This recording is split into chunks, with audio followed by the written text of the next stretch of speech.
Hey guys, welcome back to the channel. This is story about what if Naruto becomes Devil Head in Highschool DxD Part 1. Before I start, please do support for more amazing content and comments for Part 2. Do consider to subscribe my channel and share my video to your friends and check out the description as well. Let's start the video. Naruto and Sasuke were no fools, at least not at this point in their lives. They had lived through many wars, and many more small-scale skirmishes. They were both around 1,000 years old at this point, but no one of the current era of ninja were aware that they were still alive. The power was intoxicating at first, but after outliving their friends, spouses, children, and grandchildren, they lost their reasons to be powerful in the first place, those who they needed to protect. It all started with what Momoshiki had told Boruto. Those who defeat gods cannot remain ordinary individuals. It had been a message, an omen that no one knew the meaning of. At least, not until the children of prophecy outlived not only their own generation, but the next two after that with little decline in their physical abilities. Immortality, in the sense that they couldn't die from aging, and since no one for the better part of the last few centuries had been able to match up to them, they simply lived on. Boruto was inflicted with this curse as well, but his death came from protecting Sarada at her Hokage coronation, something that made Sasuke even more proud of his protege. Well, Sasuke team, how much longer until we get there? About another 5 minutes, give or take. They were currently trekking through Kagaya's core dimension, having secluded themselves from the modern era. As much as they wanted to, they felt that they had no right to still be influencing the world beyond their time.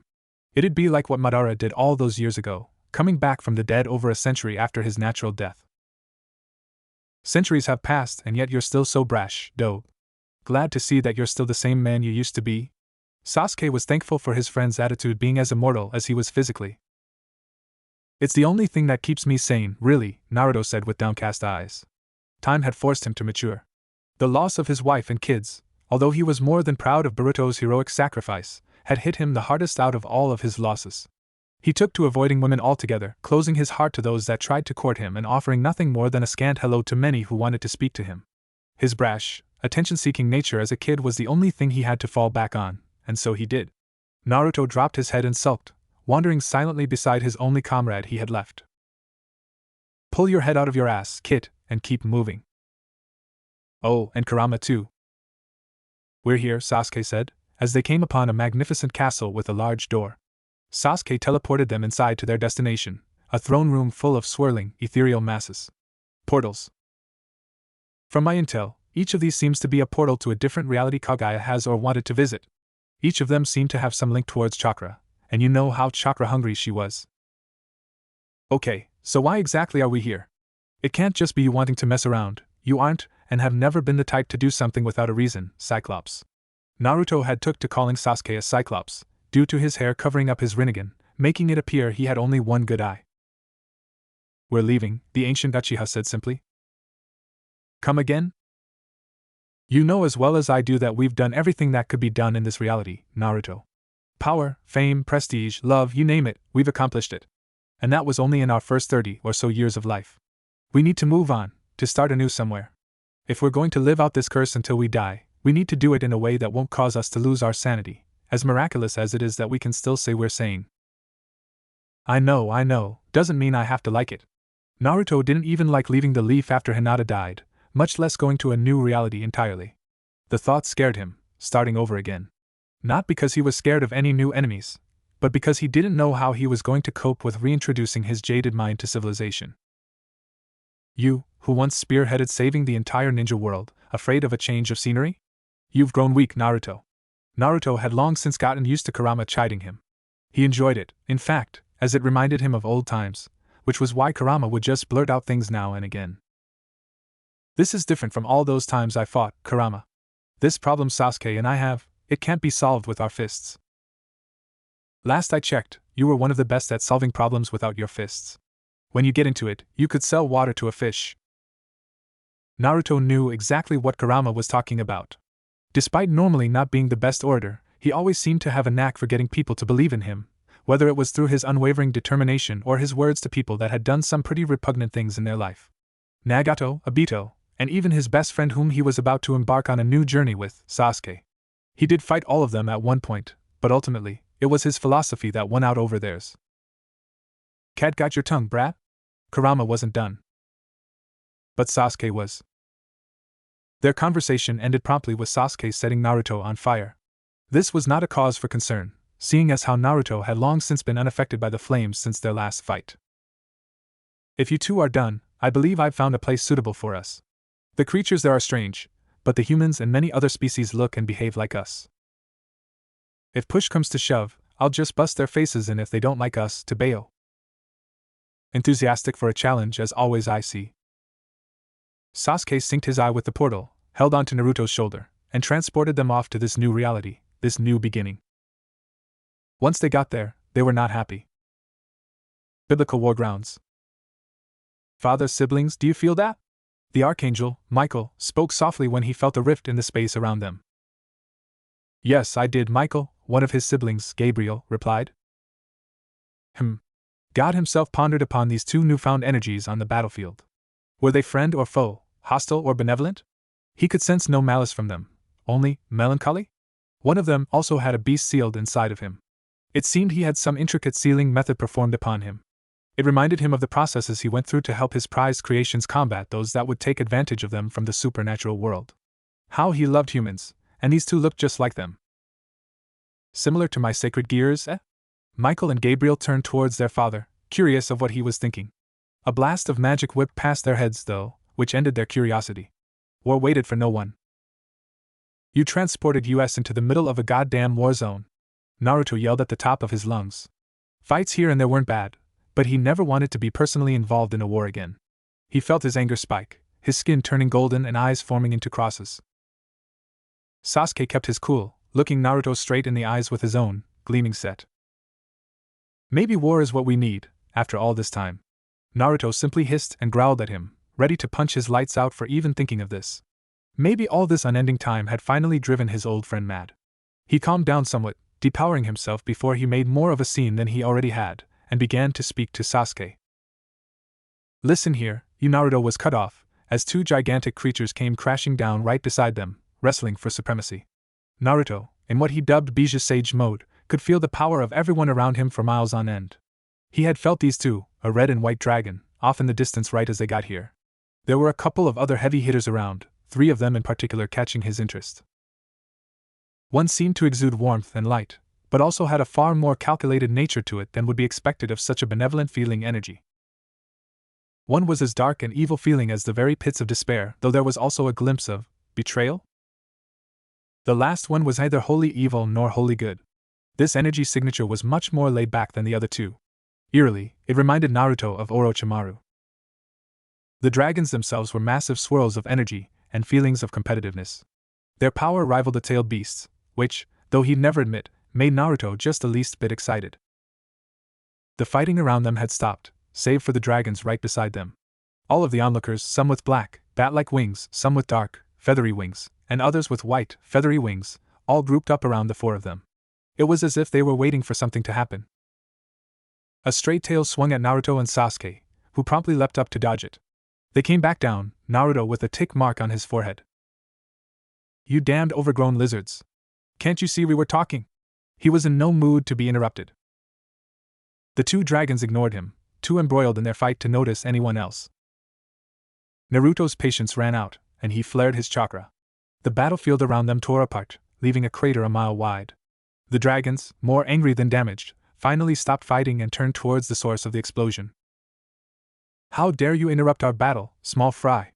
The red dragon spoke first. Are you not familiar with who we are? The white dragon spoke, a bit more regal in its approach to a conversation. Don't know, don't give a damn. Look, if you're going to be mad, we should just cut to the chase and fight. Naruto had grown tired of monologues in his many fights. I second that. Sasuke spoke up for the first time in the confrontation, drawing his sword and smiling ever so slightly. He'd be lying if he said he didn't want this fight, one that could challenge him, even if only a little. Brash little brats, aren't y'all? Very well then, I, Drake, shall confront you with overwhelming power. And I, Albion, shall confront you with unfathomable grace. The dragons opened their mouths, forming large balls of fire inside. They didn't look like they were going to hold back.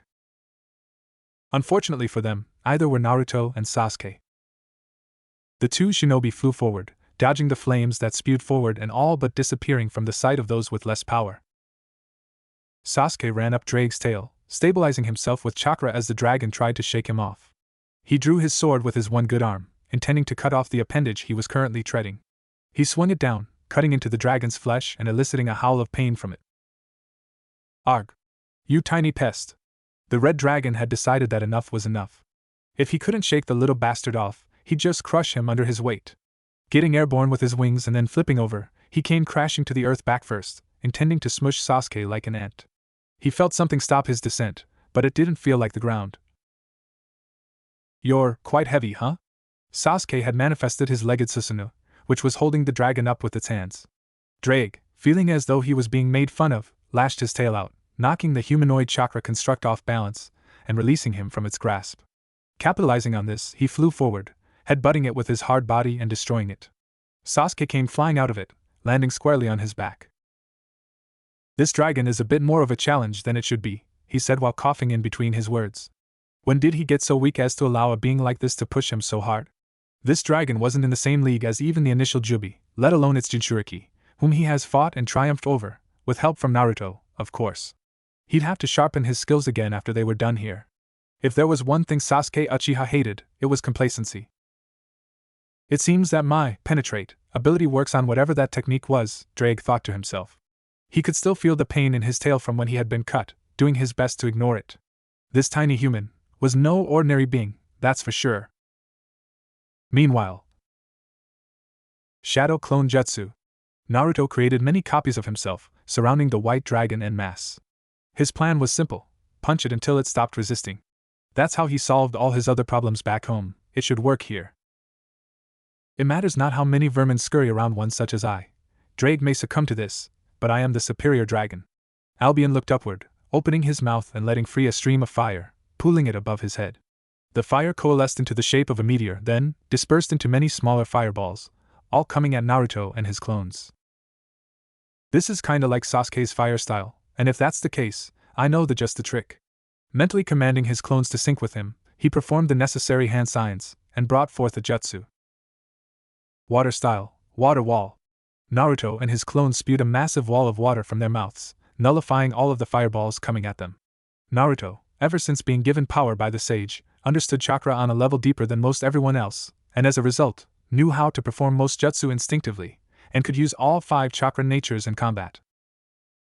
Albion rushed through the resulting steam, moving quickly and quietly for a being of his stature. He appeared before Naruto, believing himself to have gotten the drop on him. He swung his tails, clearing out all the clones, but felt something stop his momentum. Looking down, he saw that only one human remained, but this one was holding his tail in place, and its eyes had changed.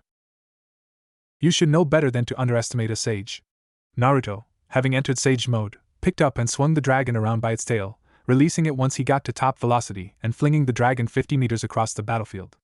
Naruto's time to enter sage mode was almost non-existent at this point, as a result of training it to true perfection. He had nothing else to do, really, with all this unending time. He idly noted that the level of malice here was more than it had been in the elemental nations, and that's saying something considering all the death, decay, and hatred that was present back home. It was as if the very planet itself was weeping. He'd have to do something about that later. Pathetic. This dragon would have been dead by now if he were 17. Kurama chided Naruto. This display he was putting on was a far cry from how powerful he was even when he was just a teenager. I'm not exactly trying my hardest here, but whatever you say, fuzzball. Naruto was slightly irritated. Whatever curse had been placed on them had preserved their strength for the most part, but it didn't stop them from getting rusty altogether. Since they hadn't had a fight even remotely challenging in ages, using their more powerful abilities felt strange. If push really came to shove, he could outdo himself from all those years ago, but it hadn't yet. These dragons were powerful, but no threat to him if he's serious. Sasuke leapt to his side, seeing the slight windedness of his rival. Out of gas already, Dobe? Not even close, Naruto responded. The 2 dragons dropped down in front of them once more, irritation evident in their booming voices and in the way they furiously moved their reptilian bodies. The atmosphere around them began to heat up tremendously, and storm clouds formed overhead as the 3 factions watched these monsters go at it. Sasuke idly noted that these were the perfect conditions for one of his custom-made jutsu. The dragons' bodies themselves were heating up, glowing even. The leaders of the 3 factions recognized what was about to happen and commanded their legions to withdraw to safety. Now, it was just the 4 of Naruto, Sasuke, and the dragons on the battlefield, plus Naruto's sleep-in residence. Even I can see that they're trying to self-destruct, Naruto announced lamely. He really hated when his opponents did that. It almost always ended up being some catastrophic cop-out because they're losing. Naruto, you focus on defense. I'll deal with this. Sasuke barked out orders, wanting to see just how far he could push himself, taking on both dragons at once. Naruto silently obliged, though Sasuke ordering him around still grated his nerves. He formed his Kyuubi chakra cloak over both of them. The skies started to illuminate, lightning dancing across the skies. Sasuke would tame it once again. Just as the dragons were beginning to explode, a roar could be heard from the skies, and another dragon could be seen sitting in the clouds. One of the observers, a leader by the looks of his 12, midnight dark, feathery wings, observed this exchange that was about to happen with vested interest. By the gods, these two could change the very history of our world, and we don't even know where they came from. The possibilities both excited and terrified him. Two obvious deities, with the power to clash with the two heavenly dragons? And they're not affiliated with any pantheons that he knows of? Azazel was no fool. He knew he had to get on these two's good side if they survived this bout. Back to the fight, Sasuke smirked as the familiar sensation of guiding Kirin graced his fingertips as he raised his single arm. The name of this jutsu is Kirin. Begone, with the thunderclap. He brought his arm back down, and the lightning dragon struck just as the explosion ripped out from the dragon's epicenter. The attacks collided, engulfing the crater Naruto had left in brilliant flashes of lightning and embers. The temperature inside the explosive sphere rose to unimaginably high levels, and the land they were standing on was obliterated, leaving a deep hole in the ground that the combatants narrowly avoided falling in. When the subsequent explosion cleared, the three factions present were stunned. The dragons on the ground, defeated and wounded. The newcomers, their clothes burned and skin bleeding somewhat, but still standing. Sasuke supposed he should have held back a little bit more, but he lost his cool from being able to fight beings that could challenge him a bit again. That stung you, jackass. Naruto stated comically, waving his fist around, wanting to kick Sasuke's ass for bringing down lightning upon them like a maniac. You're alive, aren't you? Stop whining, loser. The two took to bickering like 12-year-olds again. The resulting explosion had hit them with both the power of the dragons and Sasuke in one violent instance, yet they were still raring to go by the looks of it. Naruto stopped arguing, sensing one of the three bigger energies making its way towards them. Sasuke followed suit, having sensed the presence approaching them as well. They took up their battle stances, ready for anything. The figure reached them, towering over them a good tall and wearing golden armor. If I may ask, what are two deities of you all's caliber doing here, embroidered in the affairs of this pantheon? The biblical god asked the two-dimension hopping shinobi. Come again? Naruto didn't know what anything this giant just said meant. You understood me, I am sure. What are two foreign gods doing here? God was, for the first time in centuries, perplexed. The energies these two gave off were, no doubt, divine in origin, but their brand of divinity was a new one. Could they be newly born gods? Perhaps once mortal, but certainly divine now. Not to mention, no one short of godhood could take down those two dragons, and with apparent ease at that. Naruto and Sasuke stood there perplexed, as the rest of the onlookers listened in, almost as if they had forgotten that they were all at war just a few short moments ago. Sasuke, thinking quickly on his feet, tried coming up with a convincing lie. It wouldn't be wise to just blurt out who they were or where they came from, as they knew nothing about this world. The whole point of this was to start anew anyway, so why not pick new names? I'm afraid we are simply lost. We were recently gifted divinity, and don't have great control over our powers yet. The fight with those dragons helped us mature a bit, but we still don't fully grasp the scope. We ended up teleporting here through a freak accident. My name is... He paused, contemplating what he should say. What's a name that's not too incriminating? My name is Indra. My comrade's name is Azura, he finished. Sasuke could only hope this person would take the bait. I take it you are the successor to the original Indra and your friend here was reincarnated into being an Azura? If so, you two are incredible. Defeating those dragons and not even being fully matured deities. I look forward to seeing you two develop and manage your territories. Sasuke noted that there was already an Indra here, and that whoever this person was seemed to refer to Azura as a group instead of singular being. He chuckled a bit in his mind, since he was technically right on both counts. He is the successor to Indra, just not the one here, and Naruto is a reincarnated Azura. Yes, you are correct, mister, he trailed off, not knowing how to address the being in front of him. I have many names, but you can simply call me Yahweh. Now, I do believe this conflict has nothing much to do with you. Is there any way I can help in getting you home?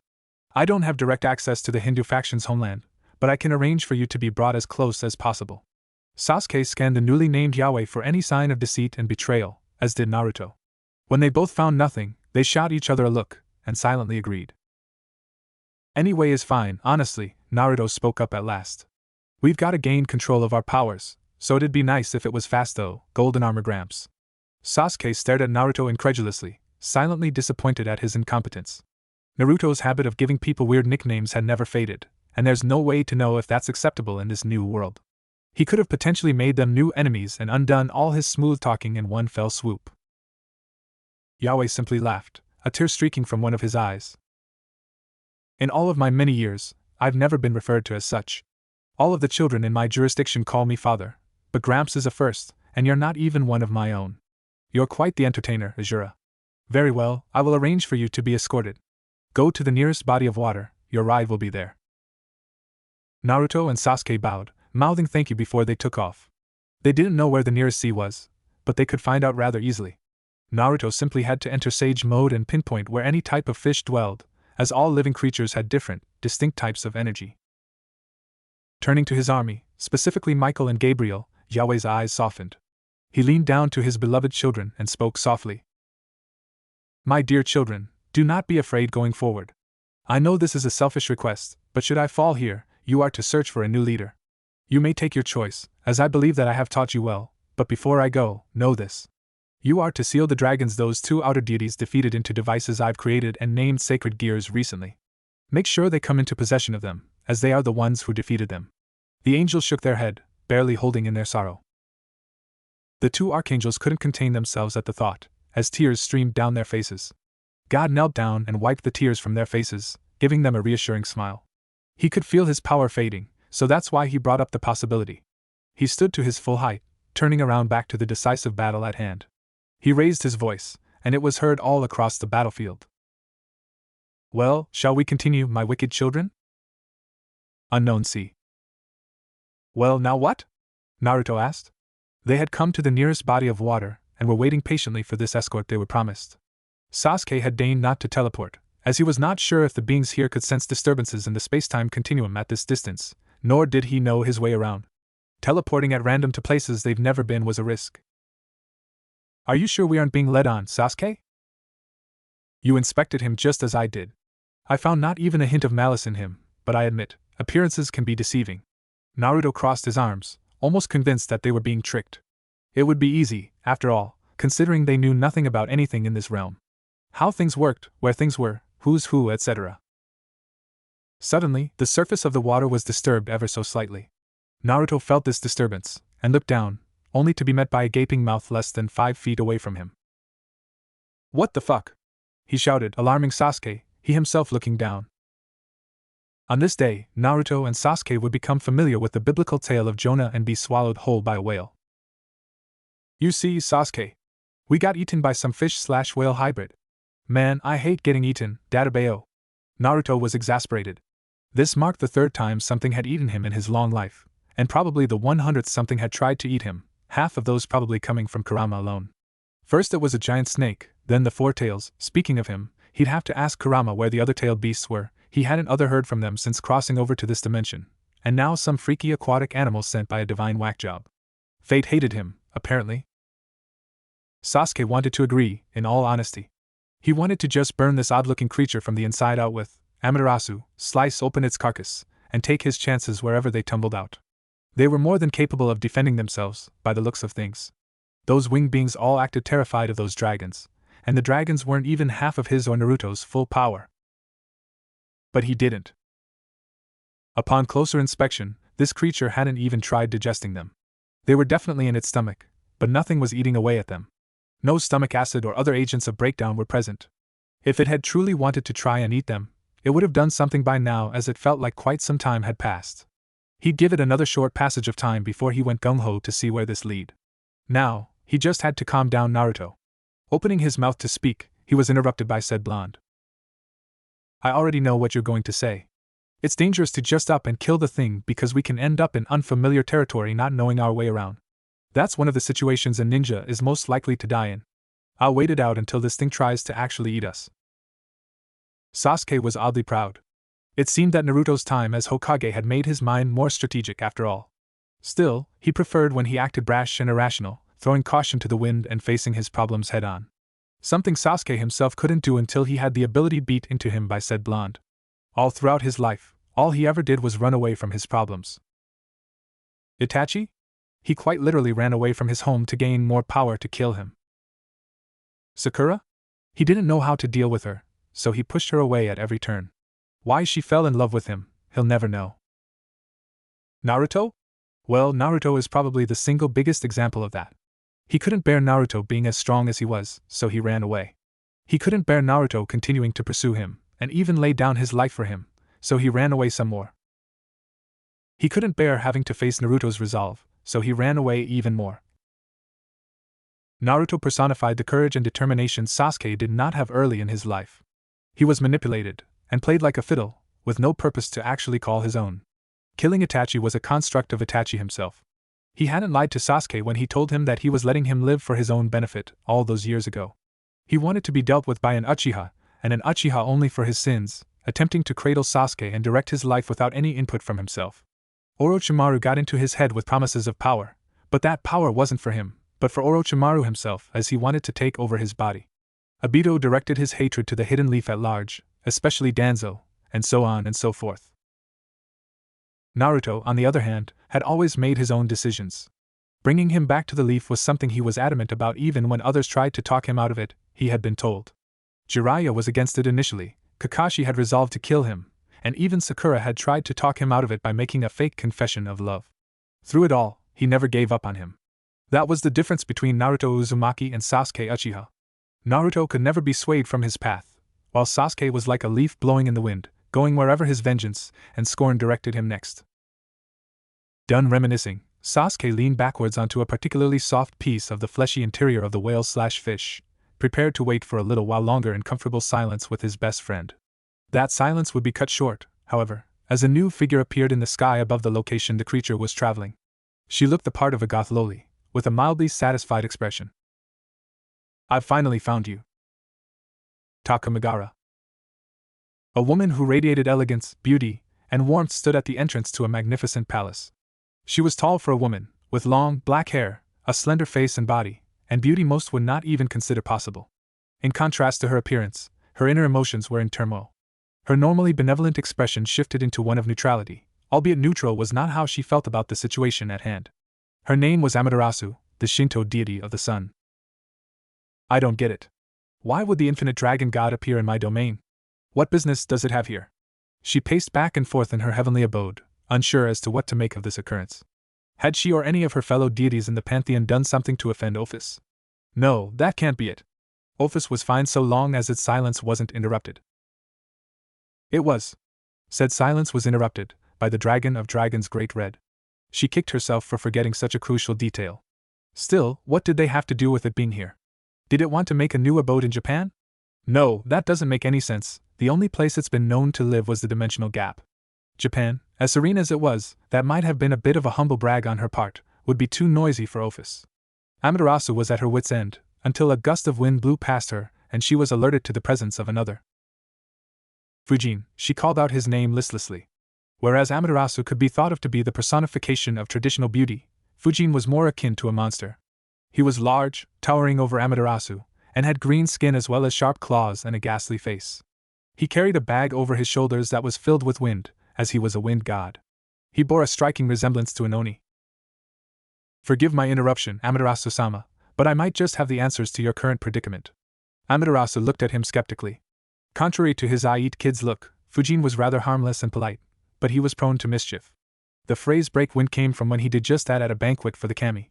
He was great for gathering information though, as he was one with the wind and could hear the words spoken through it. "All right then, report, if you don't mind, Fujin-san." She was happy to have any leads at all, to be honest. Trying to oppose Ophis would only end in disaster, so she needed to figure out a way to get it to leave without conflict. "Well, recently, there appears to have been a shake-up in the world of the gods. Two new deities suddenly arrived smack dab in the middle of the civil war between the Judeo-Christian factions, defeated the two heavenly dragons, and bolted." Fujin's slang always confused her, but she got the gist of what he was saying. That still didn't clear anything up though.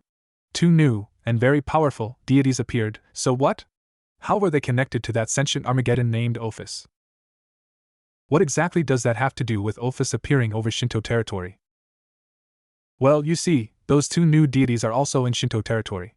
They appear to be traveling inside of a creature to some unknown destination. That could spell trouble, she thought. Ophis was bad enough, but two new deities, capable of defeating those rambunctious dragons, sailing right into her territory with unknown motivations? She'd need to monitor the situation accordingly. Thank you, Fujin-san. If it's not too much trouble, could you go to where this is all happening, and keep an eye out for me? Don't fight anyone, and don't pull any pranks. She punctuated her request's command, with a sickly sweet face and a blinding aura, letting him know that she meant business. Why yes, Amaterasu-sama. Fujin scampered off, being carried by the wind he let free from his bag. He muttered as he descended to the Amano Yukaihashi, the bridge that connected the realm of the divine with the realm of mortals. Everyone calls me an Oni, but she's the real monster. Japanese seas. What felt like a few more hours passed in the belly of the beast for the two wandering shinobi, their patience running out bit by bit. Naruto was visibly frustrated and beginning to get hungry. He hadn't had any food since before they left the elemental nations. Sasuke was holding up well enough, but he was beginning to lean towards killing this creature they were riding in, hesitant to eat them be damned. His thoughts would be carried out, but not by him or Naruto. The whale hybrid was suddenly cut in half, dying on the spot. Naruto and Sasuke were on opposite sides of the creature's stomach, and startled, propelled themselves out of the two halves and swam up to the surface of the waters to stand on them, and see who the assailant was. Upon reaching the surface, they were greeted by a floating little girl. Am I going insane? You're seeing this too, right, Sasuke? Naruto queried, trying to see if he had finally been driven completely insane by the passage of time.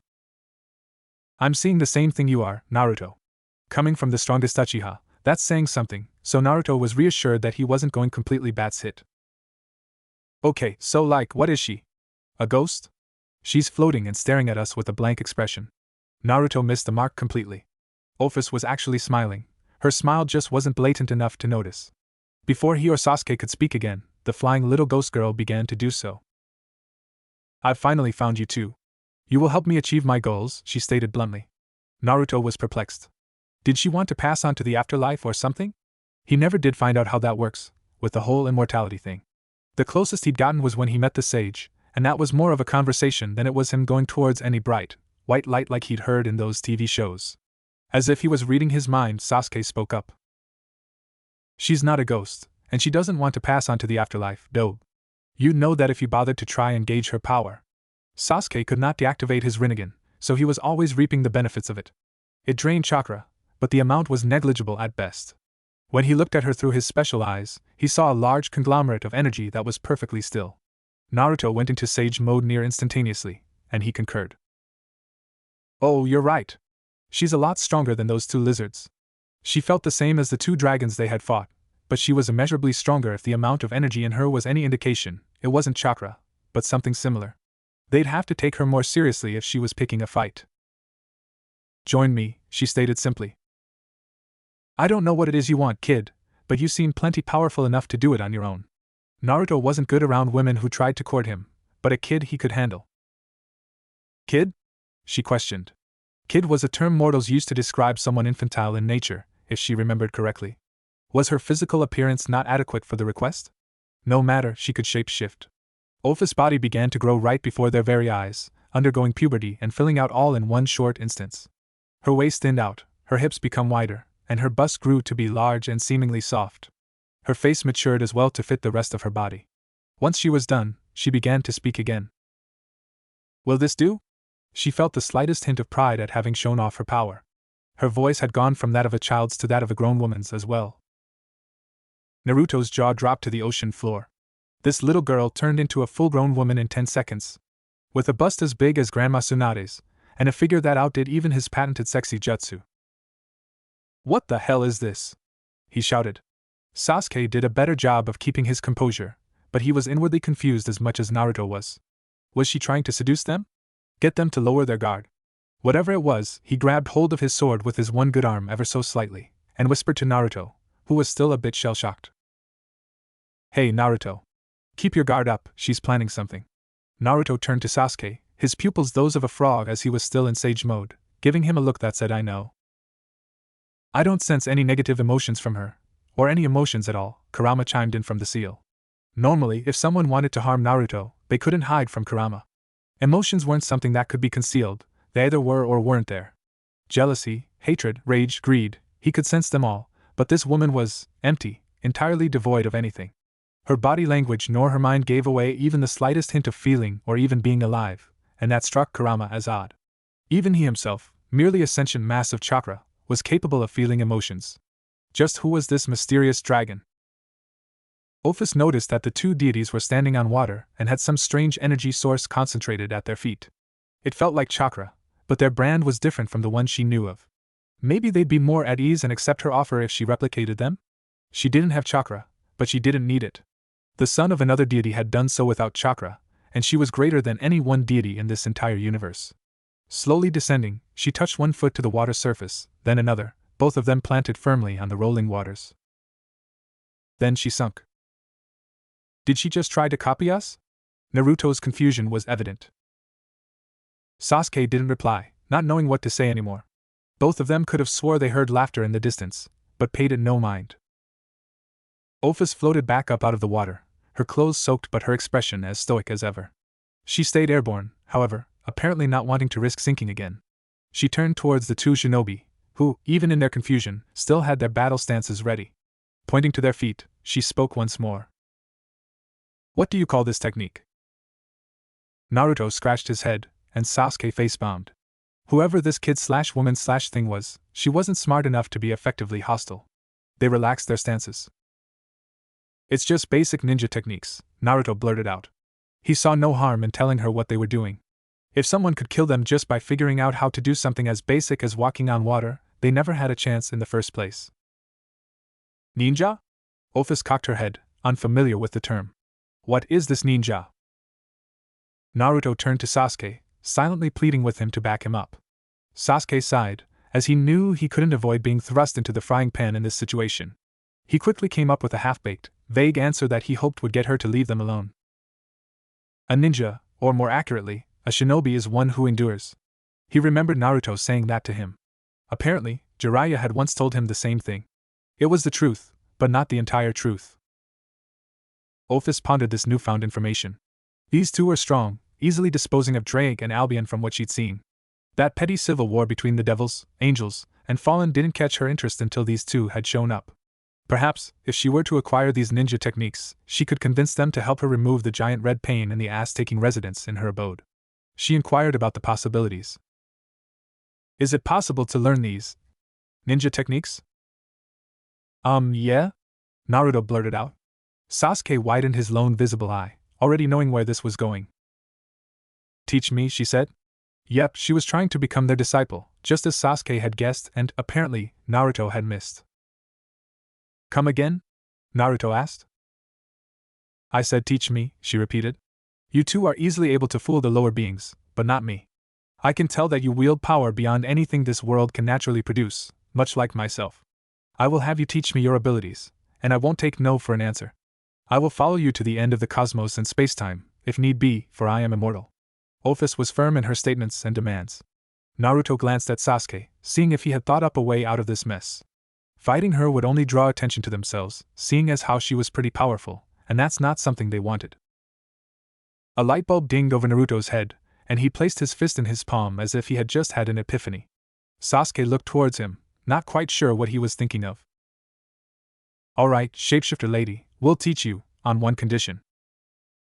Ophis was not surprised. Beings had asked many things of her over the centuries, be it power, blessings, or even luck. She could grant nearly any wish one's heart desired, even those of a deity. This situation was no different. Very well. Speak your wish. Naruto opened his mouth. Could you show us around? We're kinda new here and don't exactly know our way around. If you're gonna be traveling with us, you could impart some knowledge, you know? Naruto was unaware that he had stacked his mother's verbal tick on top of his own as the years passed by. Sasuke briefly thought about this decision. It would be helpful having someone that knows their way around guide them, just so they could find a place to settle down. Naruto could sense life signatures for miles around and he himself could teleport, but they weren't acquainted with anyone here. There was no telling who or what might try to ambush them for their power, as they are apparently unnaturally powerful in this world, if the she-dragon was to be believed. The dragon herself is an uncertainty, but she seems to act more like a child with immense power rather than a cunning tactician. Still, he'd have to keep an eye out if she was going to be accompanying them. Looks can be deceiving after all, as Obito showcased back in their world. I second my peer's request, he blurted out after finishing his thought process. That is a very simple request. They were essentially just asking for directions. A very low-maintenance request, but she'd grant it nonetheless. It only made things easier for her. Very well. Is there any place you would like to reside? Naruto and Sasuke conversed with each other, turning their backs to Office but still keeping a keen eye on her with their senses. We were supposed to be going to the place Golden Armor Gramps was sending us. Some Hindu territory.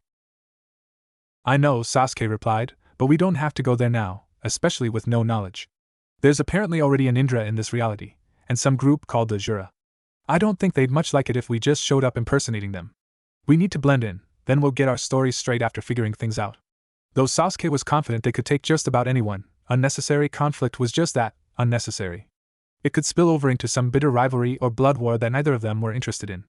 It's better to gather data on this place's customs, rules, and history in discreet. What was a place they'd blend in most? Turning around back to Office, they both seemed to have made up their minds. Bring us to a place with chakra, they said in unison. Office smiled her characteristic non-smile, and opened a portal behind her, gesturing for the two to follow her. Chakra? She knew just the place, and they weren't far from it to boot. It was filled with yokai, all of whom used chakra on a daily basis. Kyoto, if she remembered the name correctly. A gust of wind rushed past the trio, and all three of them felt a presence. Office paid it no mind, but Naruto and Sasuke looked back as they were stepping into the portal. Both of them knew they were being watched, but whoever the perpetrator was hadn't made a move, so either did they. If push came to shove, they'd do what needed to be done, but for now, they walked into the portal. Fujin appeared, riding on the winds. His green face had broken out in a sweat, terrified of the conglomerate of power he had just felt. He must report this back to Lady Amaterasu. Directing the winds so he could go back where he came, he spoke to himself to release some tension. I know what I said about Lady Amaterasu, but those three are the real monsters. A portal opened in the outskirts of a grassy field, and out came the three who entered it. Office floated out first, followed by Naruto and Sasuke. Naruto, having been in sage mode, was immediately assaulted by the signatures of numerous lifeforms and the familiar, yet also different, feeling of chakra. The landscape wasn't much different from back home, surprisingly. Lots of nature, though there appeared to be some sort of settlement in the distance with what looked like buildings. He guessed that was their destination. The ground cracked under the weight of their combined power. Why did that just happen? Naruto was confused. Did the ground in this place always do that? It would be a pain if that was the case to walk. He'd have to use 6 paths sage mode just to get around, since he could fly in that form, and Sasuke would have to use his hawk summon. On that note, could you even summon in this place? He'd have to read up on the rules of this reality soon so they could get their bearings about them. Too powerful, Office said simply. If it was only me, there wouldn't be a problem, but with you two, the realm seems to distort around us. Office was, for the first time in a very long time, mildly excited. These two could affect the environment around them simply by existing, something she had not seen from anyone other than herself. Her silence would be obtained in short order, if their power was the real deal. Sasuke, expecting something like this, thought diligently. They'd stick out like a sore thumb if they went around cracking the ground and affecting the landscape, so they'd probably have to operate at very low levels of their chakra output. How much, however, was left up to what Naruto was feeling.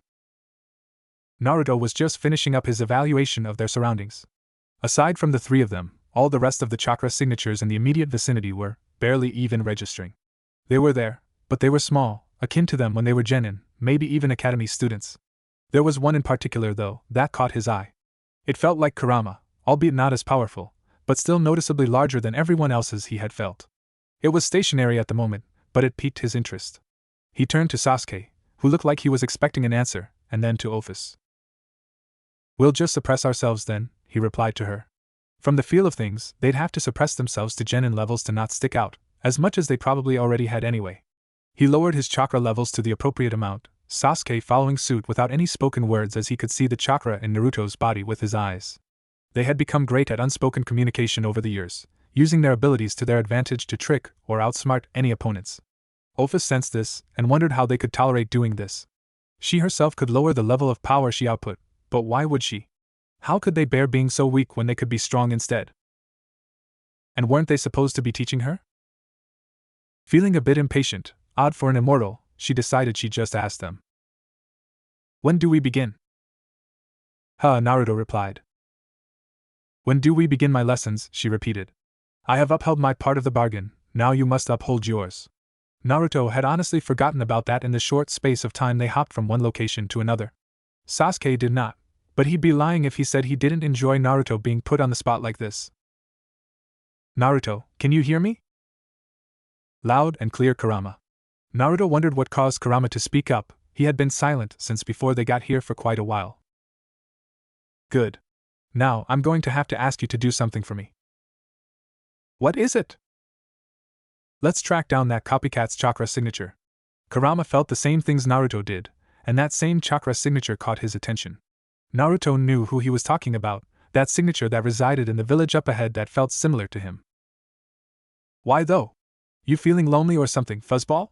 Naruto knew that Kurama didn't have a lot of, quote-unquote, friends because of how his life went, but he never pegged him for being the type to get lonely. The other tail beasts were with him, and Naruto himself was always connected to him, but he digressed. He knew exactly how soul-wrenching loneliness could be, both from his childhood, and from right now ironically. Sasuke was the only comrade he had left, the only family.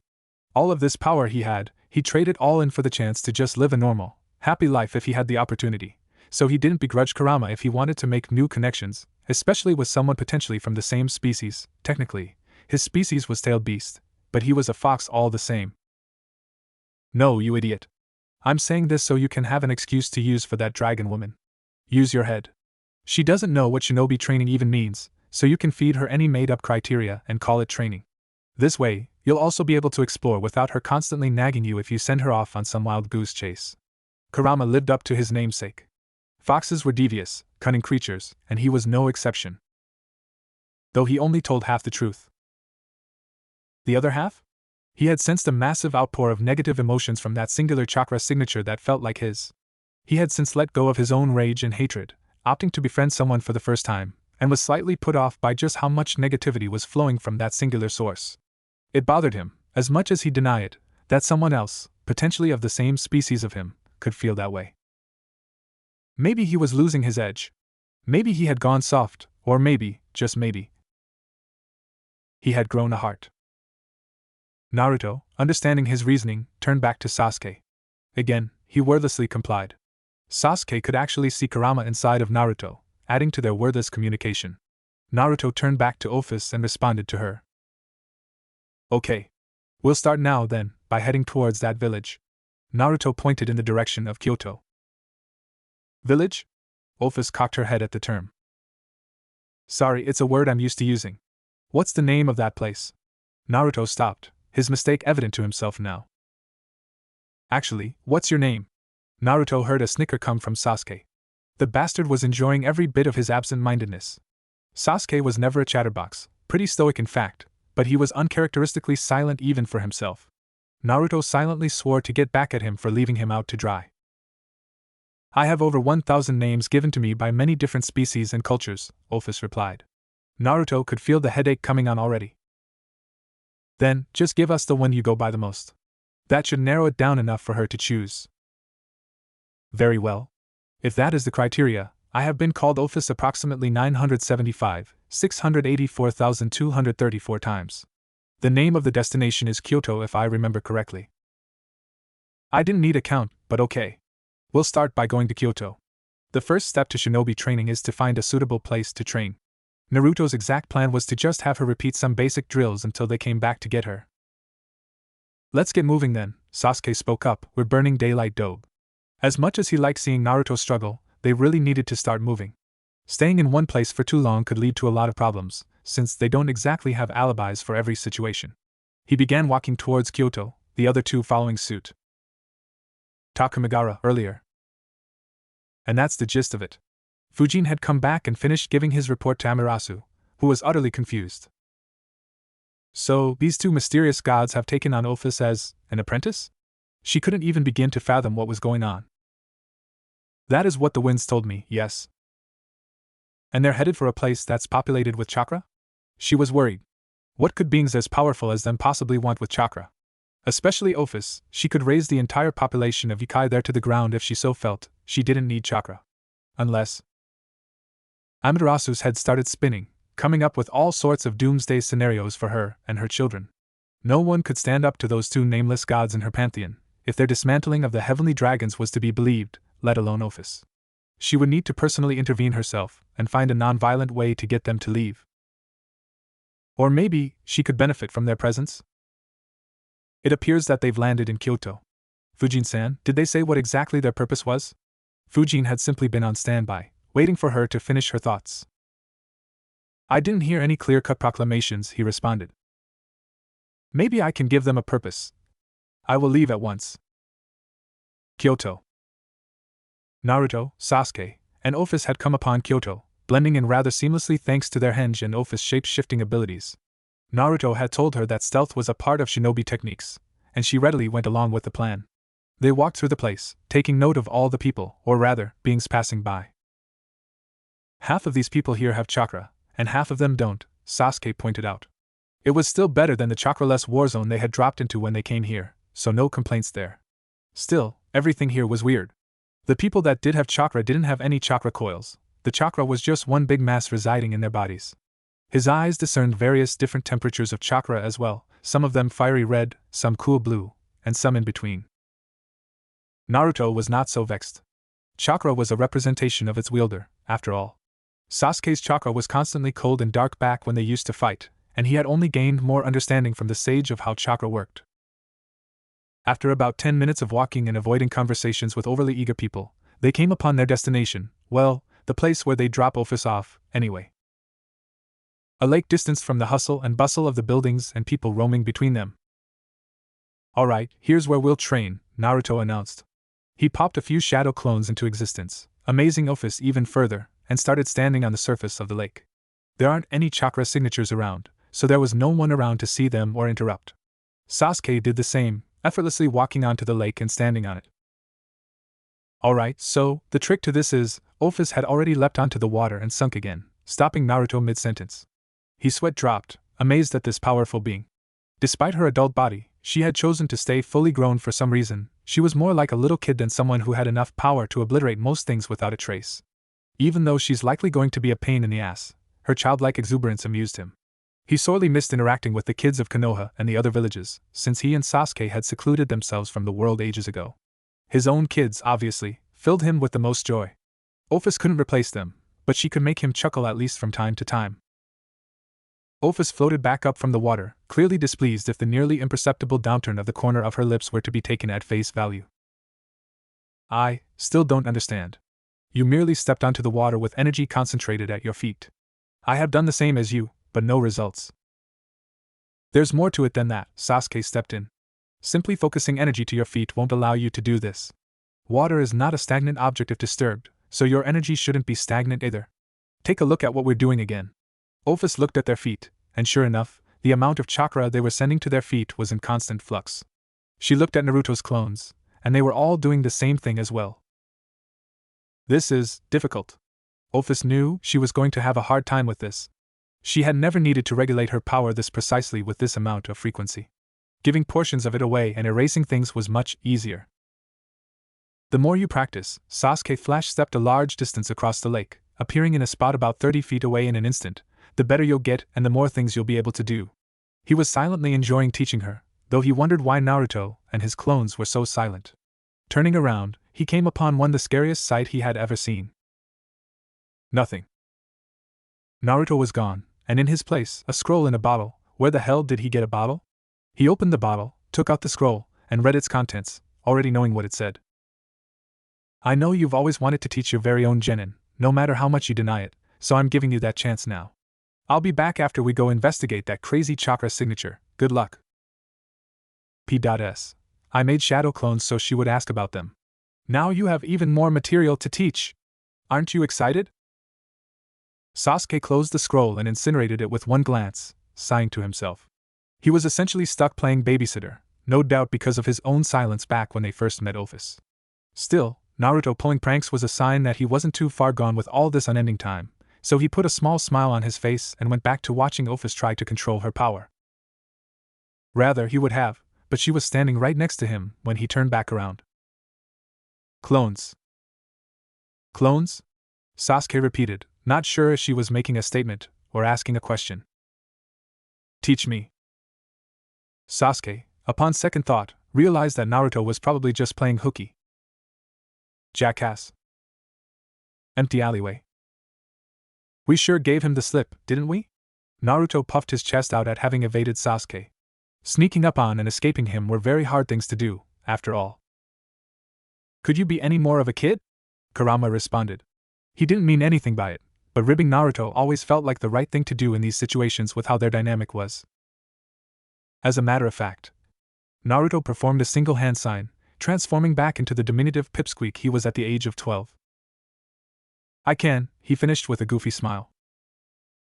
Never would I have thought that the day would come that I would get used to your antics, but here we are. Naruto continued walking down the alleyway he had come upon. His speed was such that he could be at his destination in a matter of minutes if he wanted, but he was always a sucker for sightseeing. Exploring a new reality terrified him at first, but after seeing just how similar everything here was, he decided he'd give it a go. Yeah, here we are, he repeated. Hey, I've been meaning to ask this for a while now, but where are the other tailed beasts? I can't hear them, but I can still sense the fragments of chakra they gave me. Naruto had not heard a peep from the other tailed beasts, so he was curious about that. He released the transformation jutsu and waited on an explanation. They're sleeping, Kurama replied simply. What, that's it? Yes, that's it. You don't think transferring across space and time was easy, do you? Someone had to supply you with chakra to make a jump to an entirely different reality, and that someone just happened to be my siblings and I. Since you only have fragments of them, you used up almost all of their chakra in conjunction with my own. Naruto stopped in his tracks, his hand placed on his chin in thought. He did remember Sakura having to essentially be a chakra battery for Obito to connect to and traverse Kagaya's dimensions. The same thing probably applied here. Sasuke did always talk about how draining it was to dimension hop. He was brought out of his thoughts by the sudden onset of a bright light in his vision. Naruto closed his eyes, entering sage mode, and felt someone appear that felt like they were one with nature. Different from how a sage like himself was, but also similar. When the light died down, he opened his eyes to the visage of a tall woman garbed in a kimono. Greetings, she said in a polite manner. Do you know who I am? Naruto didn't really, but he had a clue that she was some type of divine being, judging by how she felt. Hopefully, she wasn't here to pick a fight. Can't say I do, he replied. Mentally calling upon Kurama, he asked the obvious question. She got any underlying negative emotions, Kurama? No, not from what I can feel. She seems more relieved than anything. Well, it'd be my pleasure to introduce myself. My name is Amaterasu Omikami, and I am the chief deity and overseer of this great land you see before you. Amaterasu spoke with an air of dignity and pride about her homeland, her nursery. So, you're the boss around here? Amaterasu giggled at Naruto's question. I suppose you could say that, she replied. Enough about me, though. Care to introduce yourself? Naruto took a second to remember the fake alias Sasuke had come up with for them. It was just their ancestor's name, if he recalled correctly. My name's Azura. Just Azura? So you're reincarnated? Amaterasu supposed that he didn't quite want to tell her his real name, instead going by his classification. She'd leave it at that for now, as he didn't seem like the malevolent variety of Azura now that she's met him. Yes, he replied. Technically, he wasn't lying. Technically. Oh my, for a reincarnation such as yourself to be as powerful as you are, that's a surprise. Naruto didn't like the implications of her sentence. He was instantly wary of this woman. You know about my power? If he was correct, she'd been watching him. Yes, of course, as I've said, I am the overseer of this land. Very little goes on without me knowing about it, and word tends to spread fast about people with power such as yourself anyway. This peculiar form of yours is a good indication that the rumors are true. Naruto silently cursed, he forgot he was in sage mode. Being that he had reacclimated to the form after his fight with the dragons, it felt as natural to him as being in his normal state. He'd stay in it, now that the cat's out of the bag anyway. I assure you, I mean no harm. In fact, I came with a request of sorts. Should you accept it, I'll afford you any number of luxuries you want. Naruto sat by, idly weighing the pros and cons. This person was a total stranger with unknown motivations and a relatively large amount of power. Not as much as his own, but enough to dwarf everyone else's present in the immediate area. If there was anything that he had learned, though, It's that power meant status, and status meant authority. This could be his chance to learn more about this dimension. Kurama hadn't sensed any negative emotions, so it should be fine doing some grunt work for info. He didn't mind. I'm listening. He had his own agenda currently, but a detour wouldn't be so bad if this person held up their part of the bargain, and if she didn't, he could just kick her ass. Perfect. Now I'm going to need you to find this being. She conjured up an image of a beautiful woman with 9 tails swishing behind her, and when you do, you must detain her. Take as much time as you need. Find and detain? Easy enough, he supposed. He had a hunch that the person he was currently on his way to find was a 9-tailed fox themselves, so this might have been a stroke of luck if the image was the same person. Is there a name to this mystery fox? Naruto asked. Amaterasu flushed slightly, forgetting such an important detail. Tamamonome. Shady District. Tamamonome was a lady of exquisite tastes in men. She had moved across the lands and had many names given to her, her current one meaning Jeweled Maiden, a nickname she had thought up herself, thinking it was rather fitting in her vanity. She was smart, beautiful, and unmatched in terms of appeal, as many of her past partners could attest to. Well, not many of them, per se. Most of them weren't in any condition to talk, or even breathe. Their life energy was delicious, though. You see, the type of man she liked were the well-to-do ones, whether that be financially, or spiritually with their life energy. Which is why she was currently starstruck at this hunk who had just appeared in her sights. Her luck had run out, and she was exposed by one of those rotten Onmyaji punks before she could finish her latest meal. She was currently hiding out in Kyoto, posing as a prostitute, which really wasn't much different from what she had done the last few centuries, in a shady part of the place, trying to gain favor. Which was why she was so surprised that someone with such an abundant amount of life energy would come here. Normally, only sleazy old men looking to get off and depraved people in power came here. This was her chance. She'd seduce this man, suck him dry, and get back to doing what she loved doing. She licked her lips, ready to pounce on the blonde man before her. You're mine. With Naruto. Are you sure this is the place, Kurama?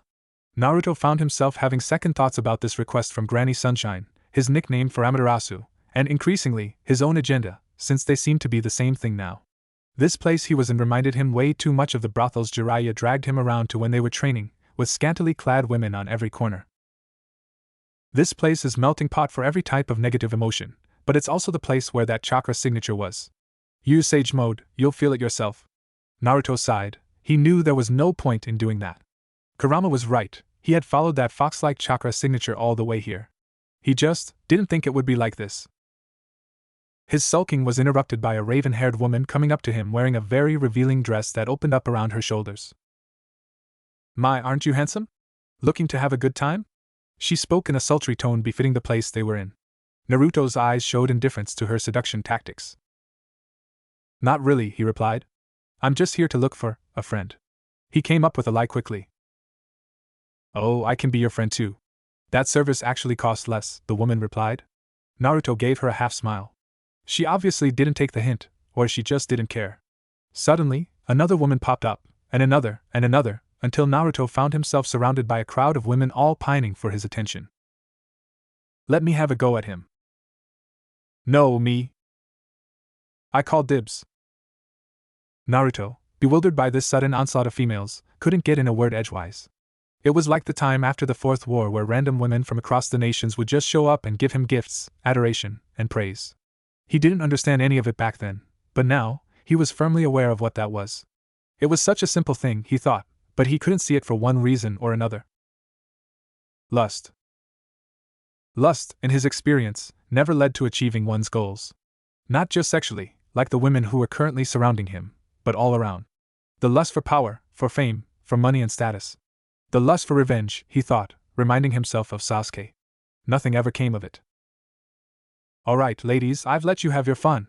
A voice rang out across the area, stunning all of the women surrounding Naruto and catching his attention. All of the females parted, forming a line on either side of Naruto, essentially rolling out the red carpet for this newcomer.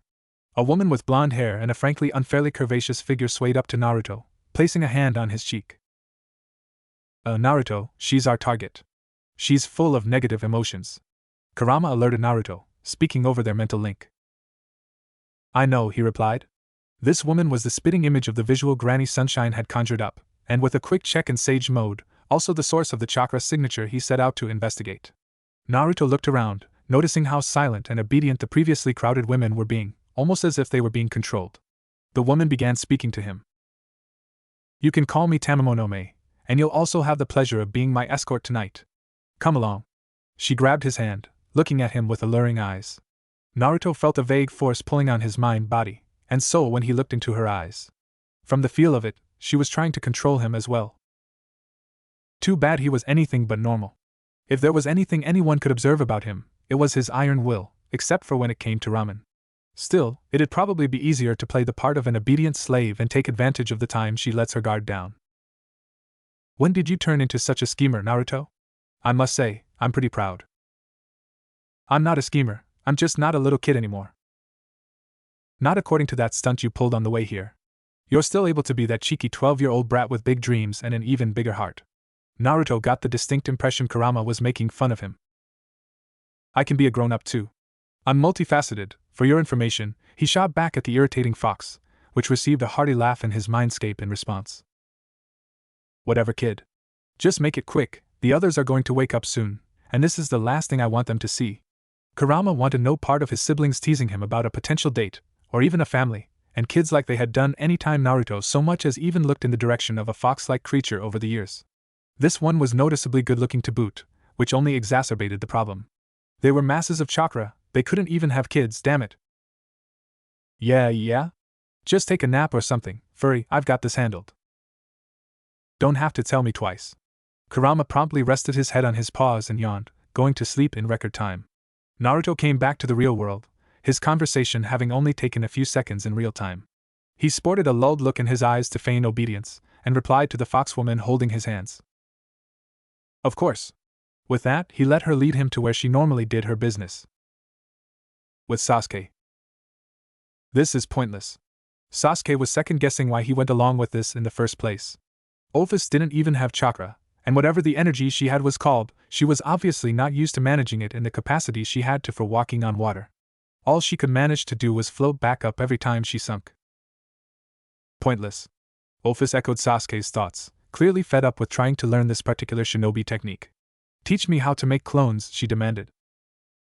Sasuke looked at her with his set of differently colored eyes. Making shadow clones was even more difficult than trying to walk on water, and she hadn't even accomplished that. He needed to find a way to get her to apply her power in a way she was familiar with. He closed his eyes, thinking about how he could explain making clones in a way someone without chakra would understand. He slowly opened his eyes, having come to a conclusion. He made the hand sign for shadow clones, and one popped into existence. A clone is a clone, but it's not as simple as a full-scale replica. When you make a clone like I just did, certain attributes are shared like stamina, energy source, abilities, and even your mannerisms. You can control a clone mentally or let them do what they want, as they do have a mind of their own. Sasuke had Ophis' undivided attention as he explained the mechanics behind making clones. Clones, however, can't take a hit. They all go in one hit, and only have as much energy as is given to them. Upon their death, any knowledge they gained is transferred back to you. Sasuke thought about how to summarize it. Essentially, you're splitting yourself. Ophis looked at him, contemplating everything he had said.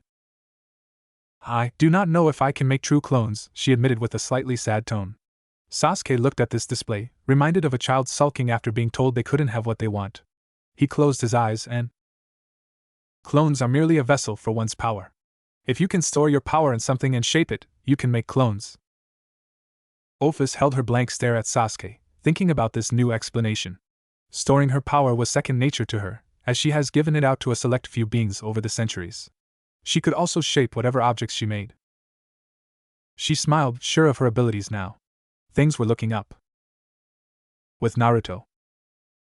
Naruto discreetly looked around at the place he had been brought to. It looked like some type of shrine, with abstract symbols on the walls that he did not recognize and masks with visages that would frighten most people. He wasn't most people, though. His benefactor turned around and let go of his hand, looking deeply into his eyes once more. Tamamonome was positively delighted with herself. She had snagged a man who was rather well endowed spiritually. In fact, she couldn't sense an end to his spiritual vitality. Initially, she was just going to take a quick bite and drain him of his essence, but she soon realized that she wouldn't have been able to do so even if she tried. It felt like it'd take years to drain him. On top of that, The quality of his energy was outstanding. She had been siphoning bits of it on the way to the shrine she had decided to come to, and it wouldn't be an exaggeration to say that she was already hooked on it. She licked her lips as she looked at him, scanning his body up and down. Doesn't look bad either, she thought to herself. There was no denying it now. She was horny, and she wanted to find out if the guy was as well endowed physically as he was spiritually. She had had her fill of sleazy court officials and low-stamina ugly bastards. Now was the time she'd reward herself. She reached for his pants to undo his zipper, intent on getting her brains fucked out and then keeping the guy around for the foreseeable future as an energy battery and a sexual slave. Her hand, however, was promptly caught. Startled, she looked up to him and discovered that he was practically glaring at her. She felt his aura begin to spike and the grasp on her wrist become even more vice-like, essentially fixing her in the place she stood. What? She managed to get out, becoming wide-eyed at the ever-increasing power this man held. The volume was ridiculous. She couldn't even fully comprehend just how much he had. Then it hit her. The distinct feeling of a fox. Just what was he? That's enough, Naruto said, his glare not letting up. I've been contracted to detain you, and I think it's time I did just that. He looked her straight in the eyes, her composure unraveling quickly. Bastard! She roared, trying desperately to break from his grasp. Who put you up to this? The Emperor or his court officials? She was beside herself, having been careless enough to get caught. She should have known those filthy humans would have hired another fox spirit to track her down. Naruto let go of her wrist, and she fell forward, landing on her face. He put a hand up to his chin and started thinking. I don't think you'd call Granny Sunshine an emperor. She's more like a mom, if anything. Naruto couldn't help his goofiness. Granny Sunshine? What the hell is he talking about? Ugh, whatever. Tamamonome got up and made a run for it. She didn't consider herself a fighter, as even the human priests and Onmyaji could kill her with basic weapons if she were to be struck. Her magic was supplementary at best, and downright useless at worst in a fight. When she got to the entrance of the shrine, she was met by Naruto. Skidding to a stop and wondering how he had gotten ahead of her, she turned around and ran a different direction, taking on her true form, that of a fox, for extra speed. This shrine she was in had multiple ways out, in case she ever got cornered here. She ran to the first secret exit, a tunnel dug underneath one of the floorboards. Once she got to it, she transformed back into a human and used her opposable thumbs to open the entrance to the tunnel up. Only to be met by Naruto's face sticking his tongue out at her. Horrified, she ran to the second exit, and the third, and so on, only to have this process repeated every time. When she ran out of options, she simply stopped running. If this were a flock of pitiful humans, she could outsmart them at every turn, but she was the one being outsmarted in this situation. Not knowing what else to do, she simply plopped down right where she started, accepting her fate. Naruto walked up to her, a blank expression on his face. Done? It was a simple question, but it carried so much weight when he spoke it. Do what you will. I cannot defeat you. She wasn't stupid enough to try and fight him, especially when it felt like he had enough power to destroy the planet. But, answer one last question. How are you able to be everywhere at once? How are you so fast, and how did you know where I was going every time? Are you a god? Was the question she wanted to ask, but she let it hang. She didn't know how right she was. Well, I'm not all that fast, Naruto said with a big grin. She felt a tick mark forming on her forehead. This man was treating her last stand as some sort of joke. Naruto continued. This place is just surrounded by my clones. Clones? The only people that knew how to make clones were senjutsu practitioners, and they were rare. Certainly not easy enough to find that a human court system can just conveniently buy one out. As if trying to clear up her confusion, the house became flooded with tens of copies of Naruto, all bearing the same shit-eating grin the original had. Her shock became evident on her face. You see? I can be in a lot of different places at once without having to even move a muscle. Although, Naruto flashed into his six-pad sage mode for a brief second, getting behind Tamamonome in a flash. I lied just then about not being fast. You couldn't have outrun me either way. He powered down back into his normal state, satisfied with his demonstration of power. To say she was humbled would be an understatement. Understanding just how outclassed she was, just how much hope she didn't have against this man, it was almost cathartic. No, she would not lose her life to a mundane everyman's weapon or some convoluted trap. She died because she had the misfortune of trying to seduce a god. She was sure he was divine at this point. She almost felt like laughing. Fate had thrown her into such a comically lopsided situation. Maybe this was one of the gods coming down to punish her for her transgressions against humankind? Maybe it was just the universe's way of telling her that she screwed up, she didn't know.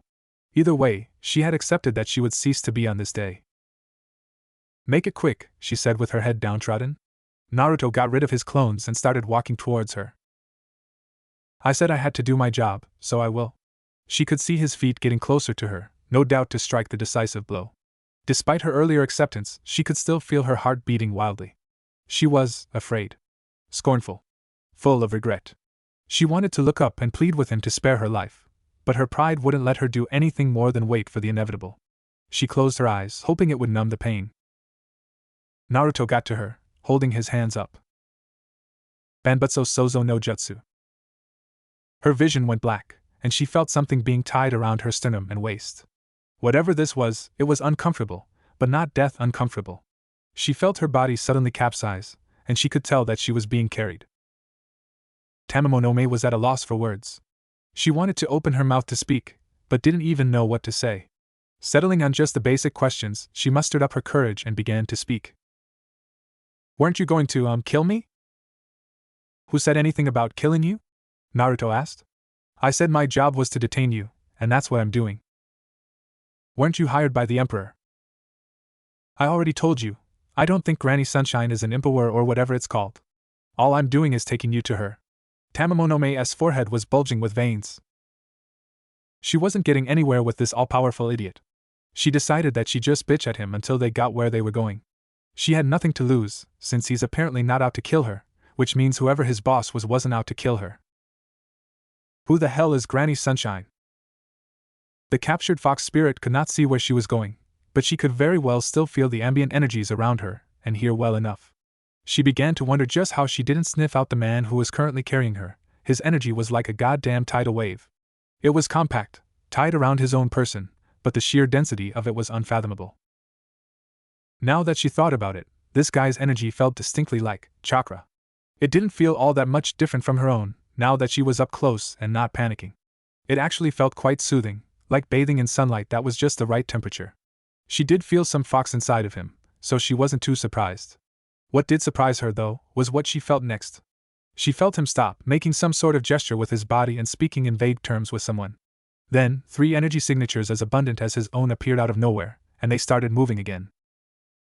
Just what the hell had she gotten herself into? Naruto's POV. Naruto had gotten back to the lake, and upon doing so, was greeted by 3 people. Wait, 3? I have made a clone, Ophis squeaked out with pride. I am that clone, the other Ophis squeaked out, pointing to herself with a subdued smile. Naruto turned to Sasuke, shocked that he had actually taught her how to make shadow clones. She didn't even have chakra, last he felt.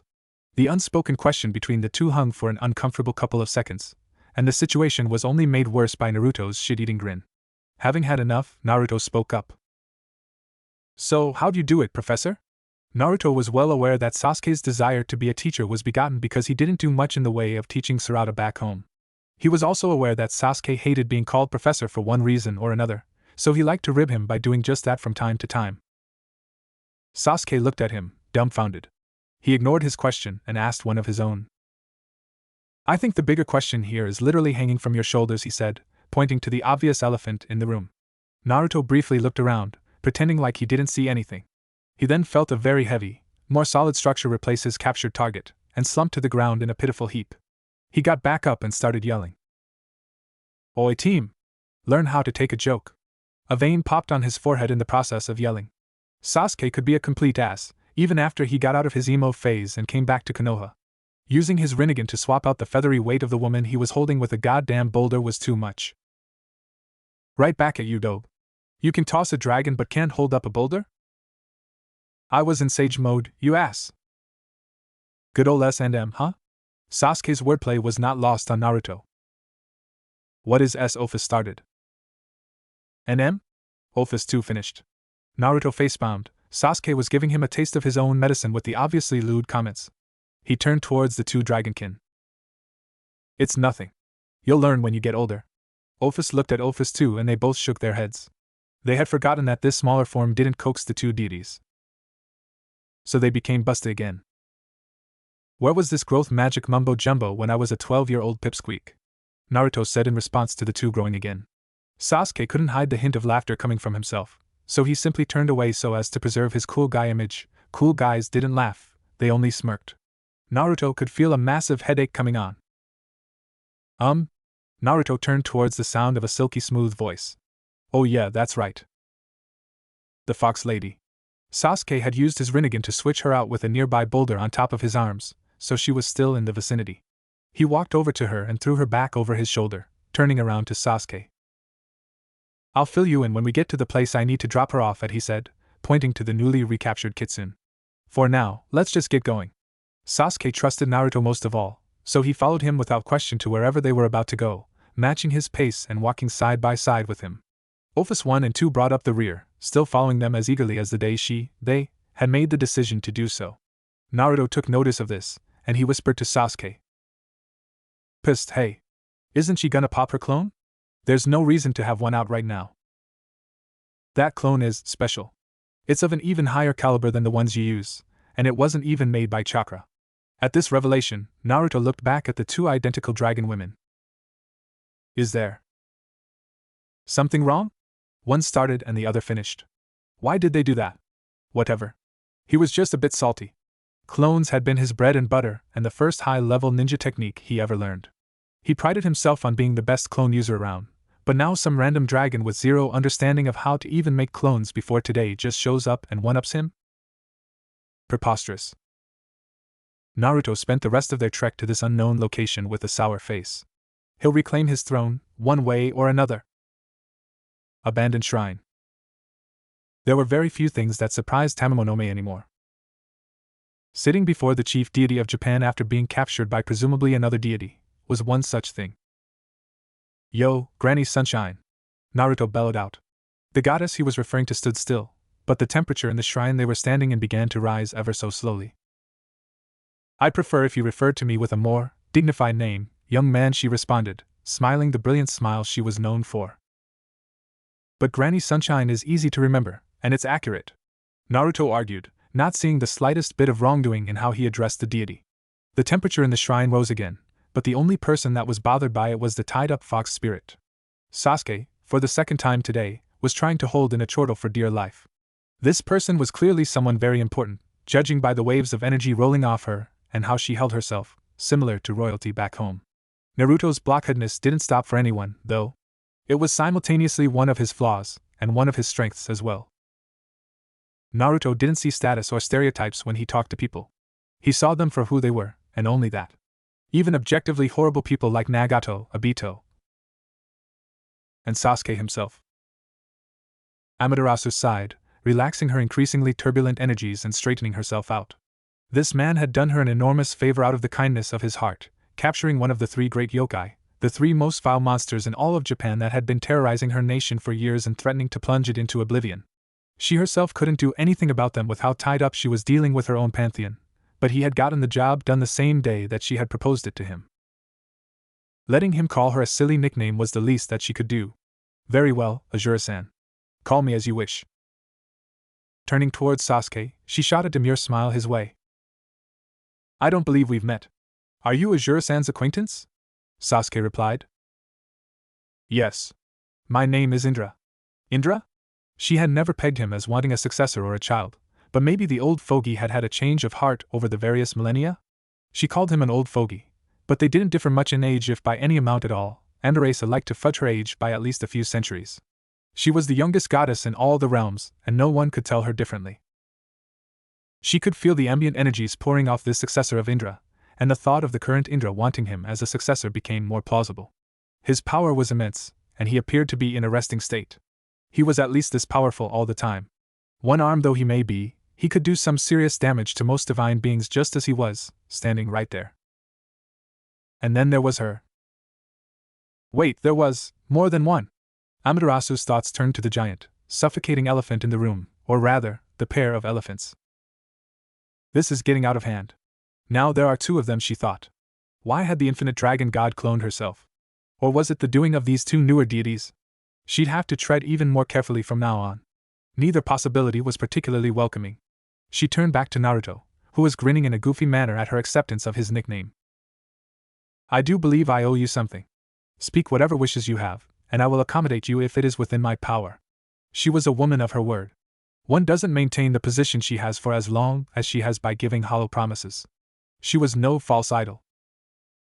Naruto's grin dropped, and it was replaced with a serious expression. Amaterasu was mildly surprised that he could go from being so carefree and unconcerned about formalities to solemn and serious at the drop of a hat. I have 3 things I want, he started. First, tell me everything about this land you keep speaking of. Second, I want to place my partner and I can train and hone our skills, privately. Third, Naruto paused, considering the last thing that he wanted was rather difficult to get. I want irrefutable proof that you won't go back on your word. Naruto was still skeptical, even though Kurama hadn't sensed any evil intent in her words back when they first met. Better safe than sorry, as they say. Very well. You shall have it all. Amaterasu turned to Sasuke. Is there anything that you desire, Indra-san? She had to ask him as well, if only to be polite. Nothing I can think of at the moment. Would you be fine if I answered the question at a later date? Sasuke was essentially asking for a favor he could cash in at any time. That is fine. Amaterasu turned towards Office 1 and 2, eyeing them semi-suspiciously. They had fallen asleep. She gave up trying to see them as a threat. They acted like kids. Breathing out a breath she didn't know she was holding in, she used her powers to conjure up a sword and what appeared to be a piece of paper. Naruto and Sasuke shifted ever so slightly, ready for anything. Then, she turned the sword on herself, gently swiping it across the top of her arm. She bled, and the red liquid flowing down her flawless, porcelain skin was an odd sight. It was a sight that was totally out of place, and seemed as if it should not happen. The blood trickled down onto the piece of paper, as if drawn to it. I assume you both are familiar with contracts and how they work, yes? When Naruto and Sasuke nodded, she continued. Well then, this is a special type of contract. A blood oath of sorts. It requires you two to also shed blood, if that's not too much. The 2 shinobi were familiar with blood oaths, as that was basically what a summoning pact was with their respective summons. They both bit their thumbs, as they had done many times to draw blood, and let a drop of blood each fall down onto the contract. Now we're bound to each other. Should I break my promises to you, consequences will be suffered. One could say it was a bit too hasty to do something like this, but Amaterasu had a good feeling about the 2 standing in front of her, despite any reservations she previously held. After all, one of them had captured Tamamonome, whom she needs to deal with shortly. Naruto and Sasuke retracted their thumbs, resetting their hands back to their sides. Naruto's thumb healed near instantly, Amaterasu noted. I guess that's satisfactory. Naruto went back to his big, goofy grin. Same here, Sasuke echoed. He'd keep an eye out for things, in case there were any loopholes this person could exploit, of course. Amaterasu turned to the detainee, eyeing her with obvious disdain. Tamamonome had been silent the entire time, feeling as if she'd be slain on the spot if she spoke out of turn, or at all really. She had done too much to expect mercy. Amaterasu made her way over to her eyes seeming to ignite with all the intensity of a white-hot sun. She began to speak, and a chill ran down the spine of the fox yokai. You, she took a moment to compose herself. You, who have preyed off the life energies of my land and my children, running amok and doing as you please with the lives of others for centuries. You, who have sowed confusion, chaos, and deceit all across the realms. What do you have to say in your defense? Amaterasu was a woman of strict moral guidance. Furious though she may be, she would at least give the cretin a chance to explain herself before punishing her. Tamamonome sat there silently with her head down. Something in her snapped the instant Amaterasu finished talking. She supposed that death was the only outcome to be had, so she figured she'd air her grievances before she went. I committed no wrongdoing. Excuse me? Amaterasu practically growled at her. You heard what I said. Your land, your children, they deserved what they got. All of them are as corrupt and foul of spirit as you make me out to be. I've seen the depths of their depravity, practically immersed myself in it. From the peasants to the nobility, not one of the people I've encountered over the centuries has been any way near as righteous and full of honor as you like to make them seem. Your people, your land, and you yourself are all merely putting up a front of purity and grace. A false idol for a land full of wretched people. She said her piece, fully expecting to be dead in mere moments. The beautiful goddess was practically snarling at this point. She picked up the sword she had embedded into the ground, walking towards the subject of her wrath, and prepared to swing. Naruto and Sasuke stood idly by, watching this occur. Naruto was tempted to speak up, to stop her, and almost moved to do so before Sasuke put a hand on his shoulder and stopped him in place. This isn't our matter to resolve, he said, looking Naruto straight in the eye. Naruto stopped his advance, hands by his side balling up into fists. I know. Naruto had always believed in second chances, even for the scum of the earth. He had grown up, however, and realized that he could not save everyone. He had no right to decide what was righteous or not, and he had no right to try and save people from choices that they had made themselves. He stood his ground, determined to see this execution through, even if he did think there was a better way to go about it. The sword sliced through the air full speed at its target. But it was caught.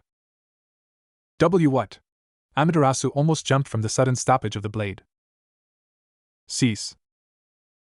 And desist, Office 1 and 2 said, having stopped the blade cold in its tracks. Amaterasu returned the sword to her side in her hand, puzzled by the interruption. Weren't they just asleep? Tamamonome raised her head to see the two identical dragons standing in front of her. Why were they protecting her? As a matter of fact, why was the dragon god even here? She had heard tales of her unfathomable power, but never really seen it in action, nor did she really have the desire to. Could it be something to do with the man who brought her here? What reason do you have for stopping me, Infinite One or Two? Ophis was the person she could least afford to piss off as the head deity. Ridiculous though it may be, she would have to swallow her pride if Ophis wanted that criminal alive. She had stopped the sword of Kusanagi with only her hand, after all. Ophis pointed over to Naruto, distress clearly evident on his face though he tried to hide it. It would make him sad. Sadness could impede my learning, Ophis once said simply. That's right, Amaterasu remembered. Ophis was apprenticed under those two. Things were so very strange. Turning to Naruto and putting down her sword, she deigned to question him. Would you see this criminal free, Azura-san? Naruto took a bit to respond. I do think there's a better way to go about punishing her, but it's not my choice to make. I won't interrupt you if you plan on doing so. Both Office 1 and 2 stepped back, having gotten an explanation out of their teacher. All she truly cared about was learning. The kitsune's life held no place in her heart. If her teachers were content, so would she be. Amaterasu turned back to the matter at hand, staring at Tamamonome as if she was thinking about something. Suddenly, a glint could be seen in her eye, and the expression her face morphed into reeked of mischief. She stepped back in front of the Fox Yukai, her regal posture reasserting itself. All right then. Amaterasu wiped a small amount of Naruto's blood off the contract, and she smeared it onto Tamamo's bountiful chest. The window to her cleavage was still open from when she had tried to seduce Naruto. What are you? Tamamo began to question, and in the next instant, she felt a burning sensation rip through her chest and saw Amaterasu's hands glowing a strange purple. The sensation died down after a few seconds, but the lingering pain was intense. Was she torturing her? Removing her hand from her chest, Amaterasu began speaking on what she was doing. Since you were a slave to your desires while free, you shall be a slave once more, but not unto the things you want. She smirked a smirk that wasn't at all supposed to be on a goddess's face, full of mischief and amusement. You are now the property of Azura-san. May the rest of your days be filled with what you deserve. She turned back to Naruto and Sasuke. Sasuke sported a neutral look on his face. Slavery was not unfamiliar to him. He never personally liked it, especially because of how he himself was manipulated earlier on in his life, but he never sought to liberate the masses like Naruto would either. One thing he knew for certain, however, was that this person could be diabolical if they wanted to be. Traditionally beautiful and demure as she was, she still had plenty of room for scheming and pettiness. Azura-san, you can order her to do whatever it is you want from now on.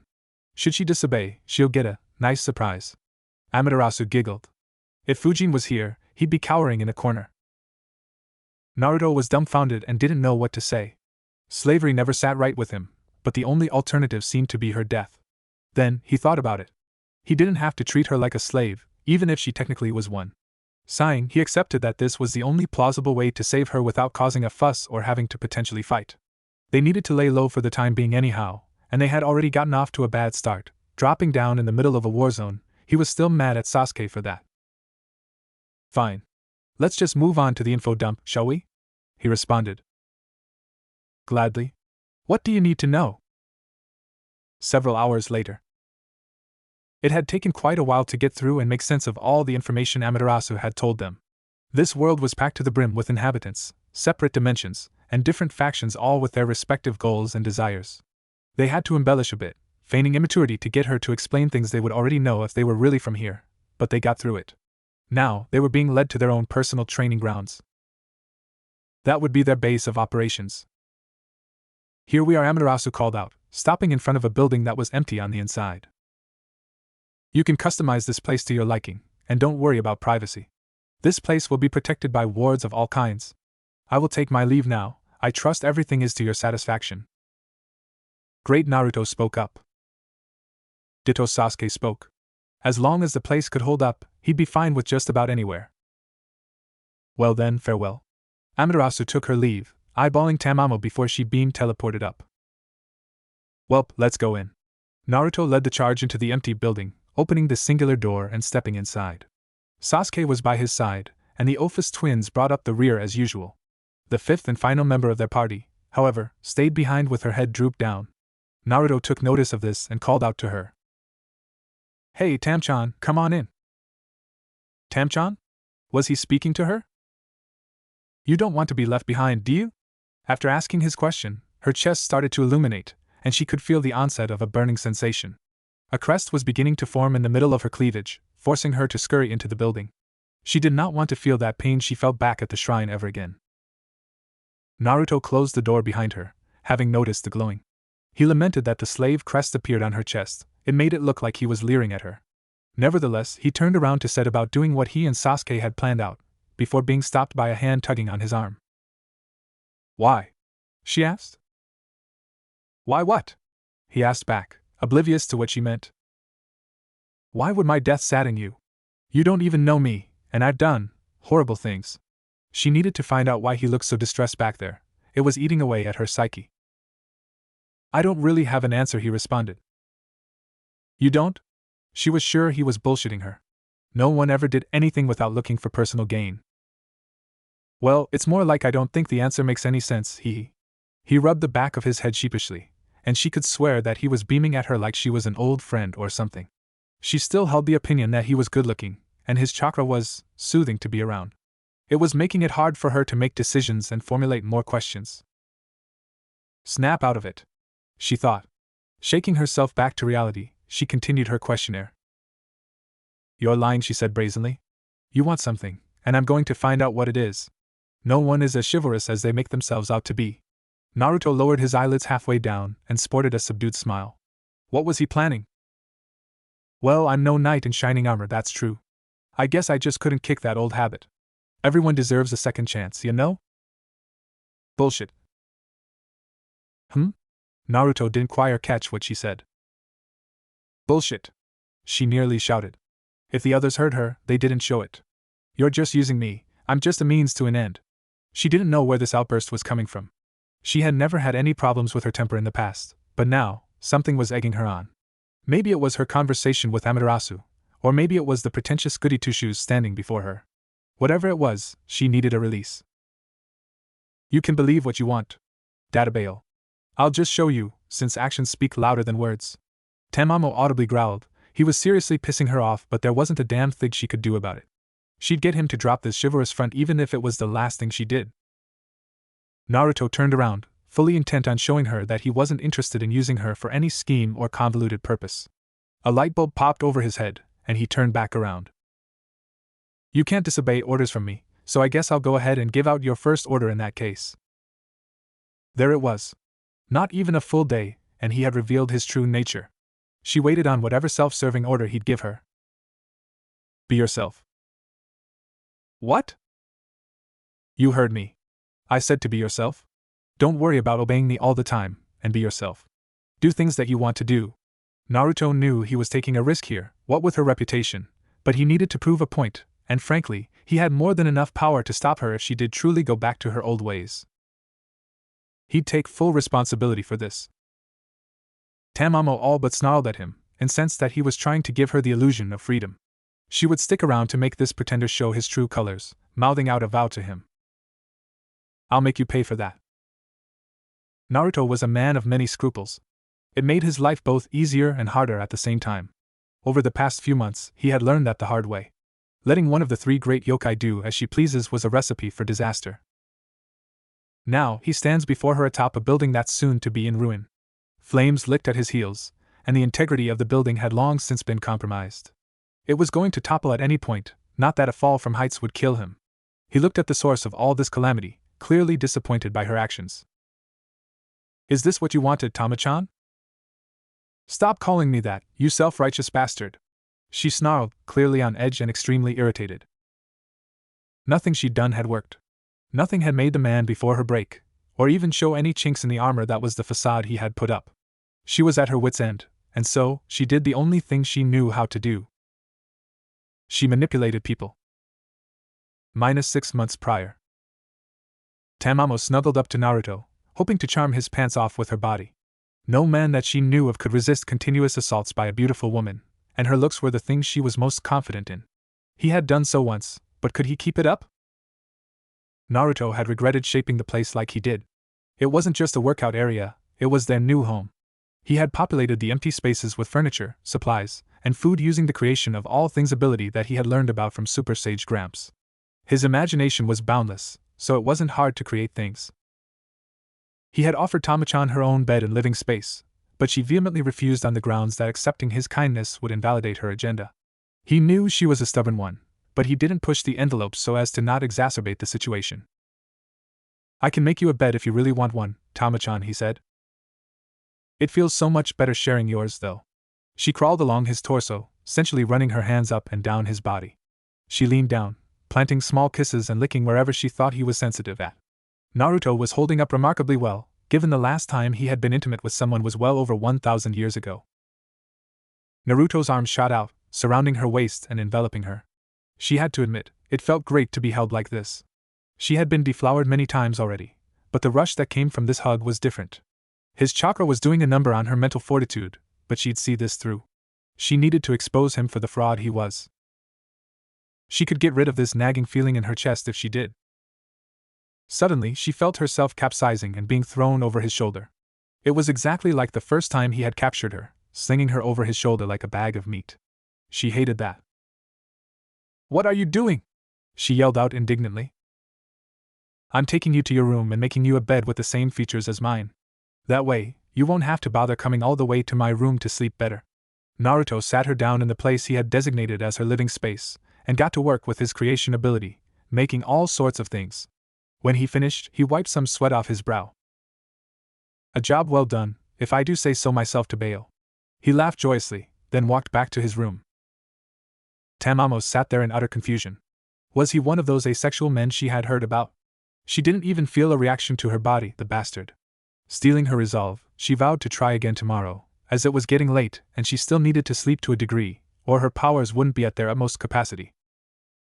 And so, she kept on trying the next day. And the day after that. And the next. She was greeted with the same reaction and process every single time. Whether he was in the bed, the shower, or the workout area, she secretly enjoyed going there to spy on him and the other guy. Eventually, a month passed by and she just gave up. He was a mountain that she just couldn't seem to climb. Racking her brain for another strategy, she thought up something different. This is it. I've got the perfect plan to expose you, just you wait. Tamamo was wholly confident she'd get what she wanted this time, but it'd take some time. She needed to get to know him, act like she had changed for the better. She'd learn his secrets, and then use them against him. Maybe then she'd be able to stop this odd palpitation every time she was around him. -3 months prior. What did you need, Tama-chan? Naruto questioned. She had called him to her room, that she now actually slept in, apparently to talk. Oh, nothing, she purred out in her silky smooth voice, just thought it'd be nice to sit down and talk with you. Naruto made a nose sound, sitting down on her bed. It was definitely nice to have someone to talk to, so he was more than happy to oblige her. She had been on her best behavior for a while after all, so why not? What did you want to talk about? I suppose I wanted to talk about us. I don't have much of a story to tell, so I was hoping you could start us off. She lied through her teeth. Okay, so what is it about me you wanted to know about? Naruto was not shy to talk about things. He rather preferred it, actually. It was nice to know someone was just willing to sit down and talk instead of all the never-ending fighting and conflict he's been through in his life. Oh, just common things. Do you have a family? A lover? She spoke the last word fully aware of how much emphasis she put on it. Whether he picked up on it or not, he obliged her anyway.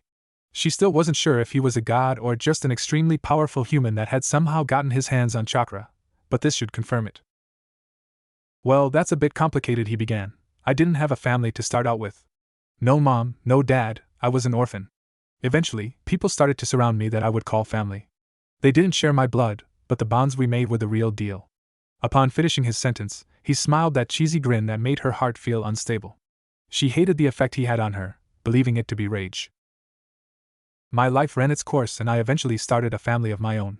To answer your other question, I did have a lover. She was beautiful beyond what words could describe.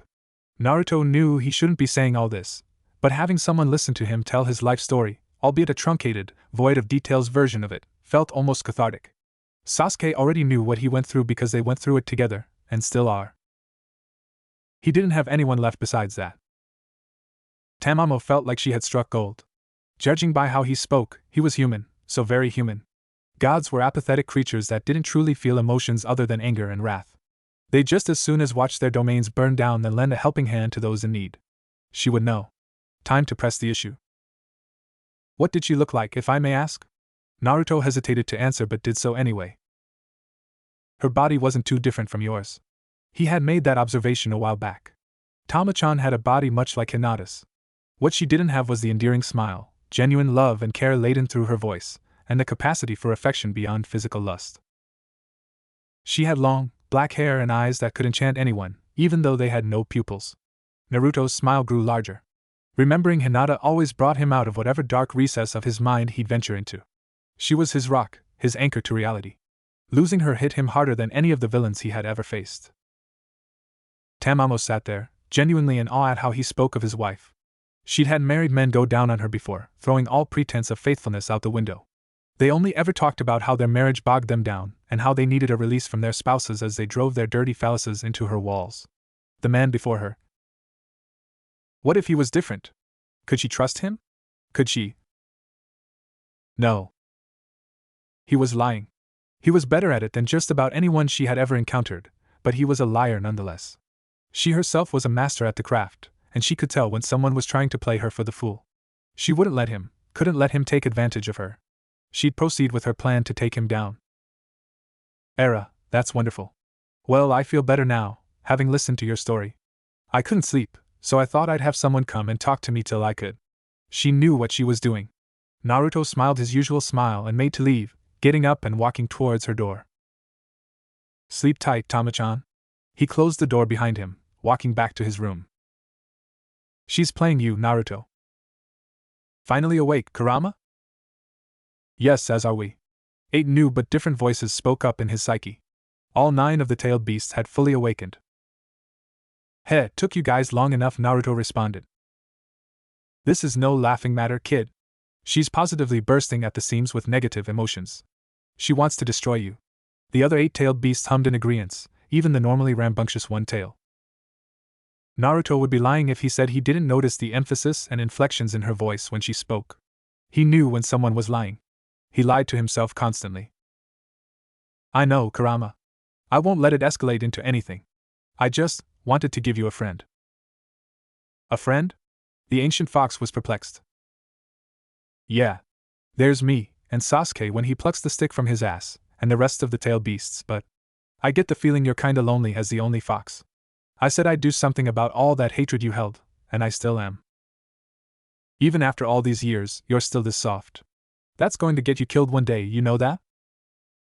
I've lived more than a full life. He chuckled at his joke that wasn't really a joke. Just don't let the others tease you too much about getting a girlfriend. Oh, don't worry, there will be plenty of that, came the voice of the one-tail, Shikaku. That 9-tailed jackass has had it coming for a while, Jaya ha ha ha.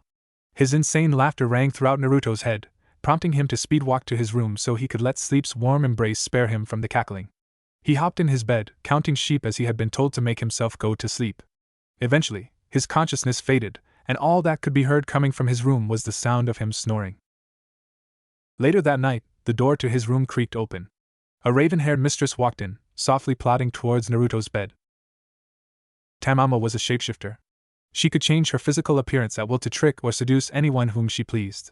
She'd altered her appearance based on what details she could get out of Naruto about what his wife looked like. She didn't know if it was an exact match, but the darkness should conceal anything that's not an exact replica of her. She didn't have to change her shape at all, which was good, since the silhouette was the thing most likely to be noticed if it was off. She thanked her own good luck. If she couldn't seduce him with her own visage, she'd do so with the visage of his lover. The way he spoke, it seemed as if they were either separated or she had died.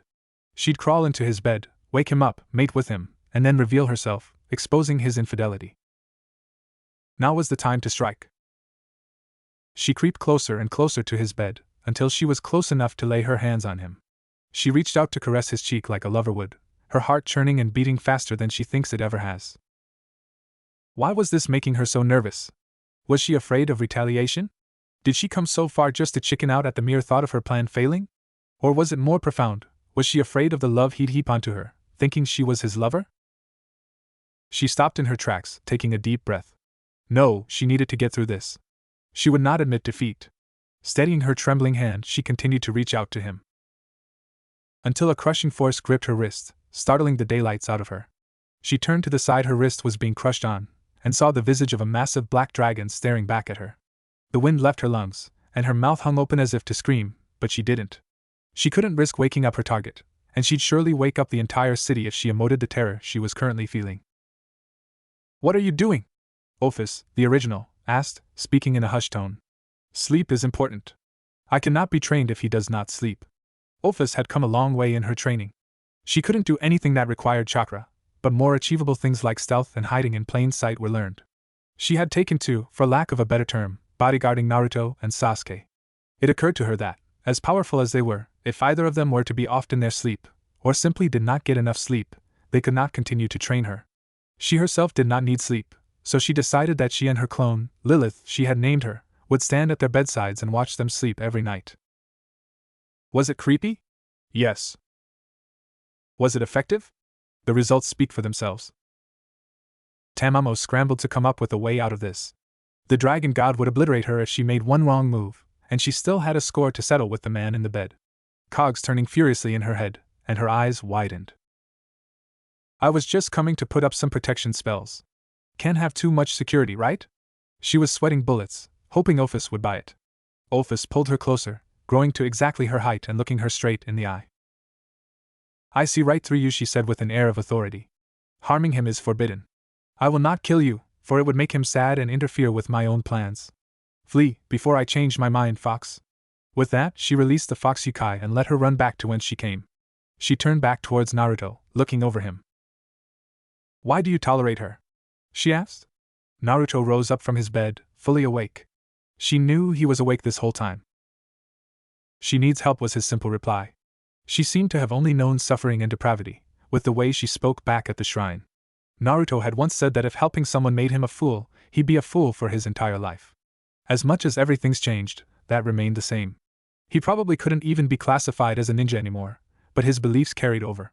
He never went back on his words. It was his ninja way. Fool, she said softly and skulked back into the shadows. She didn't understand emotions, much less ones that resulted in self-harm. He was a powerful fool, though, so she allowed it. She turned around before fully disappearing into the darkness, mouthing something at him. It'll bring you ruin one day. Current time. That day was today, he thought as he stood atop the burning building. He wanted to believe in the good in Tamamo, in her better nature. He never wanted it to come to this. She had asked to take a leave for some leisure, and being the foolhardy idiot that he was, he had allowed it.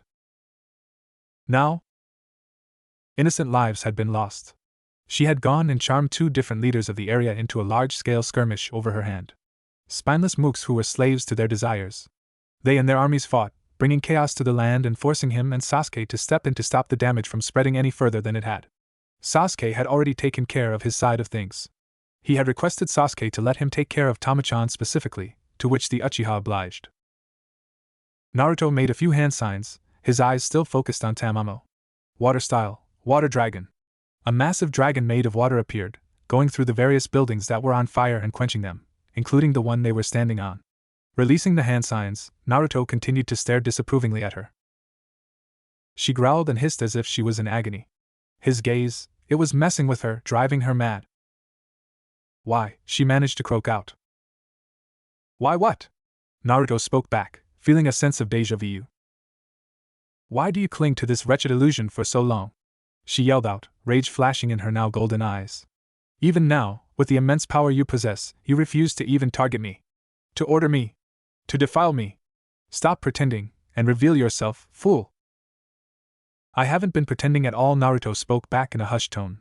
I wanted to give you a second chance, that is all. What if I didn't want a second chance? What if I didn't want to be a slave?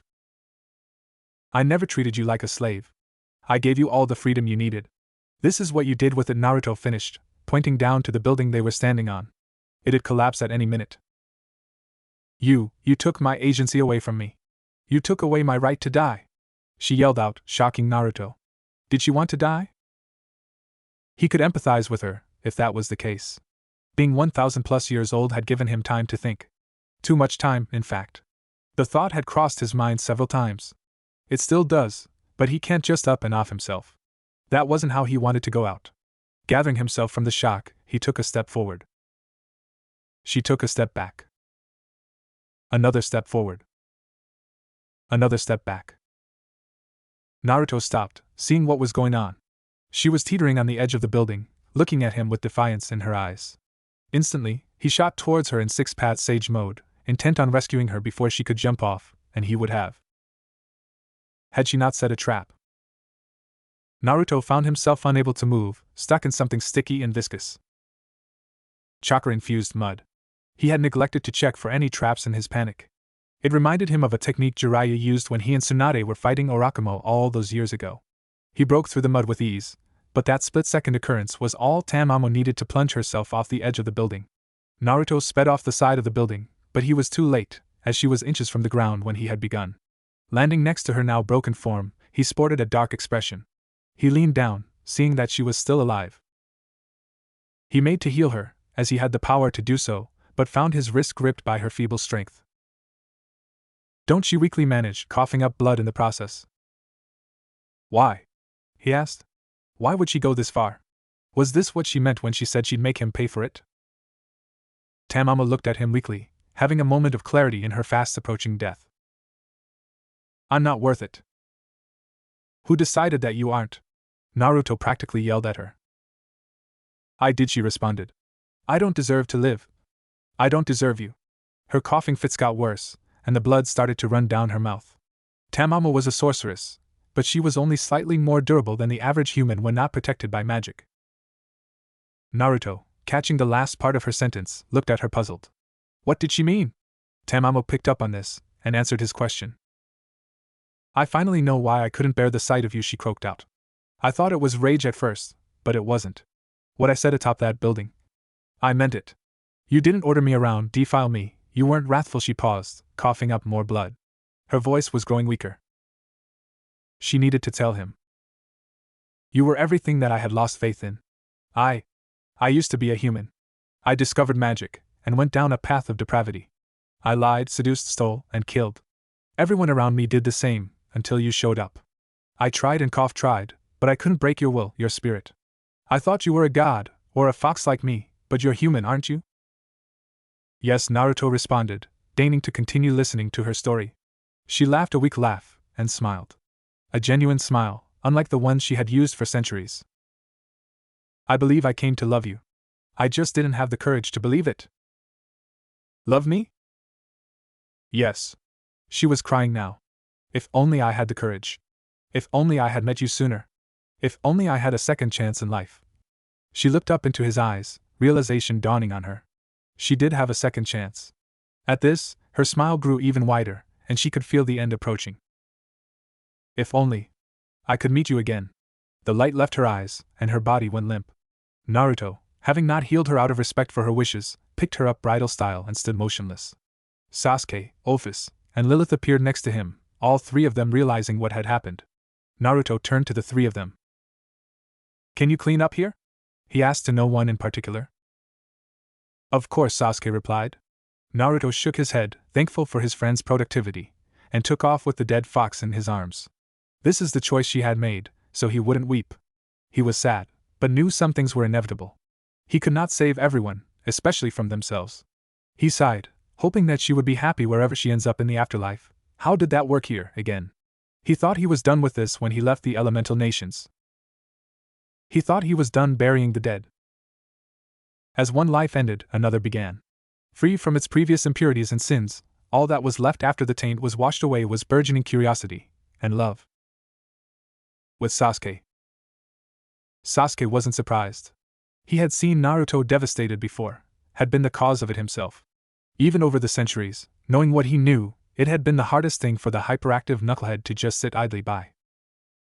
You always did want to play the hero, Sasuke spoke softly, turning his eyes back to the rubble that was present. Cleaning this mess up was going to be excruciating if he did it the old-fashioned way, so he decided to cheat with his Rinnegan powers. Stretching out a hand, he willed one of its powers to come forth. Bansho Tennin, he spoke, and some of the rubble lifted, forming into a sphere of junk and floating directly over his head. Ophis and Lilith looked on, their expressions resembling that of kids in a candy store, which clashed with their current mature and curvaceous bodies. Telekinesis? Ophis asked. Something like that, he answered, already knowing where this was going. Seems like fun. Ophis shot out her hand, this action being mimicked by Lilith, and the rest of the rubble raised seemingly by itself and coalesced into a sphere similar to the one over Sasuke's head, albeit over Ophis' head this time. Sasuke was genuinely surprised at this. Normally, anything having to do with ninjutsu completely snared her, prompting her to ask if she could be taught whatever technique had just been used, the fact that she couldn't be taught this technique conventionally notwithstanding. It didn't occur to him that she could possibly already possess similar techniques to he and Naruto, as powerful as she was. He'd have to see what else she could do, but how? A spar, perhaps? Filing that thought away for later, he turned back to the two masses of floating rubble. What now? Ophis asked. Shall we destroy it? Obliterate it? Lilith asked. Annihilate it? Now it was Ophis' turn. Sasuke felt a small bead of sweat roll down his face in slight exasperation. All three of those are the same thing, he said. No, he wasn't going to destroy the rubble. He had a better idea.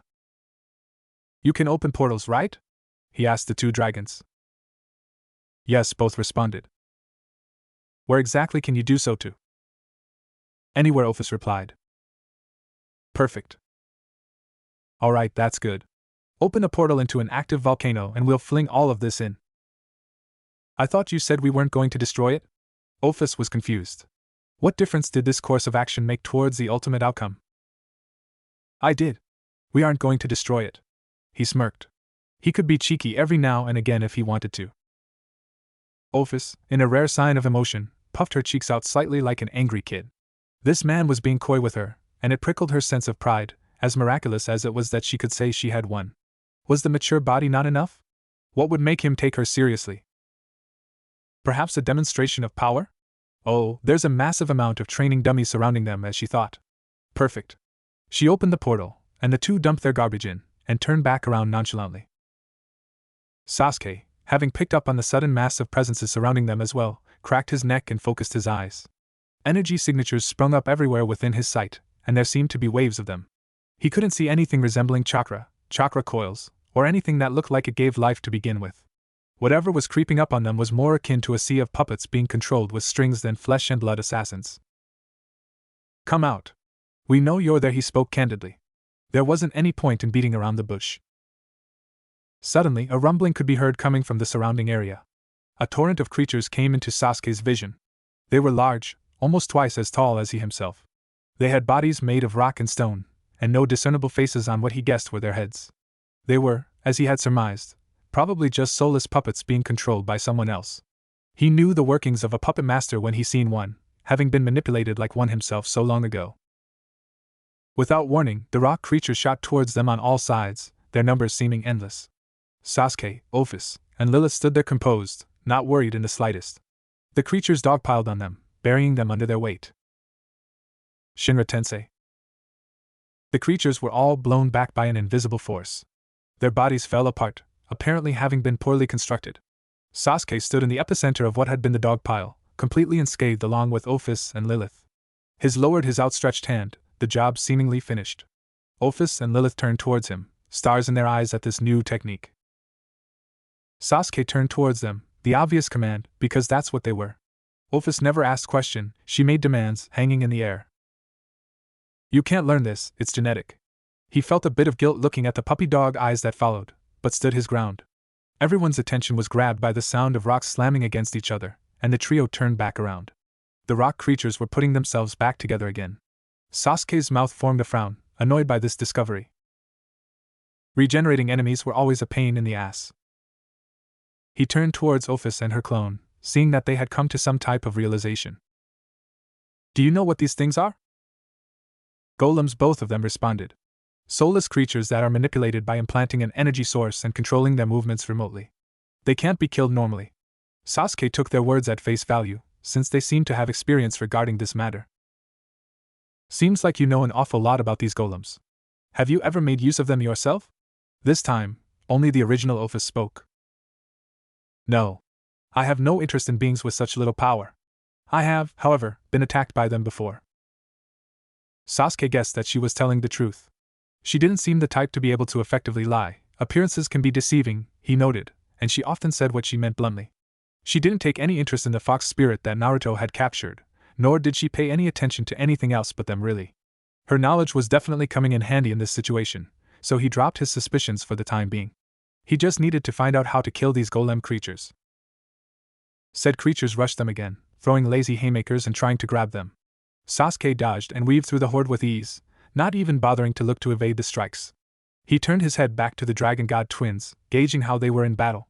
To his surprise, they just stood there and took the blows with nonchalant expressions. Not a challenge for them either, he thought. He started speaking to them as he was dodging. So, how do we kill these things if they can't die normally? A golem threw its fist at his head, which he dodged with a casual craning of his neck to the left. There's a spell carved into their forehead that reads Emmet. Ophis began. She reached up to one of their foreheads, finger poised to flick. Just remove the E and they'll crumble pitifully, like so. She flicked a chunk of the guinea pig golem's forehead out, and it crumbled. Lilith did the same another offending golem, and it crumbled as well. It's that simple? Sasuke dodged a golem trying to take his feet out from under him. Where was a glaring weakness like this when we were fighting Madara or Kaiguya? Sighing, Sasuke pulled out his sword and stuck it precisely through the letter on an attacking golem's forehead. The creature predictably crumbled, withering into dust. He ran through the horde, cutting them down with precision. After about 10 minutes, he had finished off everything that his visual prowess allowed him to see. Ophis and Lilith stood in the same spot they had been for the entire battle, satisfied at having had the chance to annihilate inferior beings after so long. That was fun. One started and the other finished, returning to their normal speech patterns. Sasuke was impressed. If nothing else, the two had overwhelming durability and power. No fighting style, but that's not really an issue. Naruto wasn't a taijutsu master, but skill is nothing when faced with raw, overwhelming power like his. Sasuke rubbed his chin, remembering all those times Naruto chin-checked him in their last battle all those last years ago. Naruto hits hard. He could attest to that. Refocusing back on the topic at hand, he looked back at Ophis. Any idea who would send weak foot soldiers like this to attack you? He needed to see if she had any past enemies. He should have done so already, but he was just going with the flow since they were in a new reality. Now that he had been attacked, however, he couldn't lounge around anymore. His shinobi instincts wouldn't let him. No, not to my knowledge, the original Ophis spoke. I scarcely interact with mortals, and even most immortals I do not associate myself with. Silence is and has always been my goal. There she goes talking about silence again, Sasuke thought. Well, whatever. If it wasn't a past enemy, it's likely to be someone trying to take advantage of her or him, or Naruto. With Naruto. Naruto currently sat atop a hill, next to the site where he had to, reluctantly and once again, bury someone. He didn't weep or sulk or mope, she had made her choice. He was, however, confused. What was it that drove people to so vehemently reject compassion? He had seen this scenario play out so many times, and each time, it led to the downfall of the person doing the rejecting. She had even confessed her love for him right before she died. He beat his fists against his head, searching for an answer. Finding the answer to this question was almost as hard as finding the answer to the questions Nagato posed to him about peace. Harder, actually, as at least those questions could be partially solved with his fists. This one?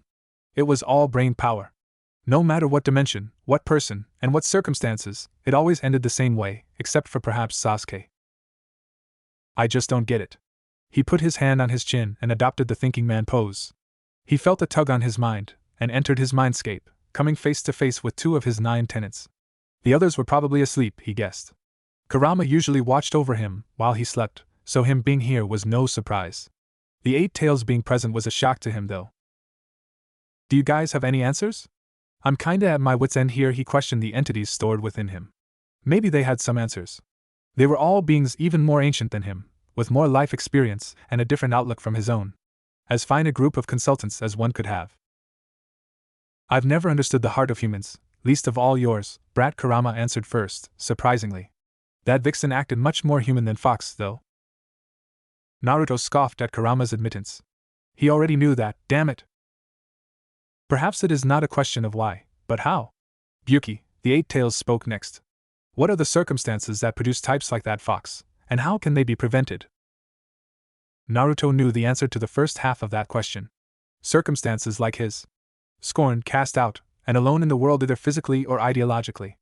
Madara, Obito, and Sasuke all had this inherent loneliness, regret, and hatred in their heart. It drove them to do something, anything to ease their burden. That didn't explain why they all rejected compassion, though, since if anything, others helping them would have fixed the ache in their hearts like it did his. He simply could not understand from his perspective. Maybe it's just because people don't truly understand one another, Kurama blurted out. The old man always did preach about Nishu and how chakra was meant to connect people, not harm them. You remember, right? That time the Alliance saw your life, your struggles, your triumphs, and everything in between? Naruto thought back. The Fourth Shinobi World War was indeed probably the highest point of understanding all the ninja of the world had with each other, and he shared his chakra with each and every one of them. How could he forget? Wait. I've got it. Thanks, Furball. Naruto was ecstatic. Kurama was right. How could he forget about what the sage taught him? Chakra was the meeting point between everything in his home dimension, and he himself could spread his own. He didn't exactly want to save the world if he didn't have to. All that child of prophecy stuff was kinda just thrust on him back home, but if he could spread Nishu, he could prevent a lot of conflict. A lot of pain. A lot of death. He'd finally found a purpose. He came out of his mindscape, Kurama's booming voice complaining about the furball comet, and turned to Tamamonome's grave. A simple headstone that he had created was all that lay there, motionless as the rest of the hill. It reminded him a bit of Zabuza's grave in aesthetic, just without the overly large meat cleaver he called a sword. He cracked a somber smile. He didn't know her all that well, but he knew that the pain she was no doubt experiencing was over now. His smile dropped as fast as it came. If you're gonna try to sneak up on someone, maybe you should hide all that malice, Naruto called out to his presumed observer. Just before he had left his mindscape, Kurama warned him of someone with egregious amounts of negative emotions that had been watching him for the past few minutes. Naruto had a hunch that he was being watched, but having Kurama confirm it was what made the possibility into a certainty. Oh, your instincts are good, Venerable One, a voice with a sing-song quality came out of the shadows. A man who looked to be middle-aged emerged. He had long, silver hair and complimenting hazel eyes. He had a beard and wore regal-looking clothes that Naruto found just a bit tacky. I don't know who you are, but I'd rather not be sucked into any trouble right now. I'm not in the mood. Naruto flexed his chakra to make a point, and the mystery man broke out in a cold sweat but maintained the obviously fake grin he had plastered on his face. Oh no trouble, I promise. Naruto didn't believe him.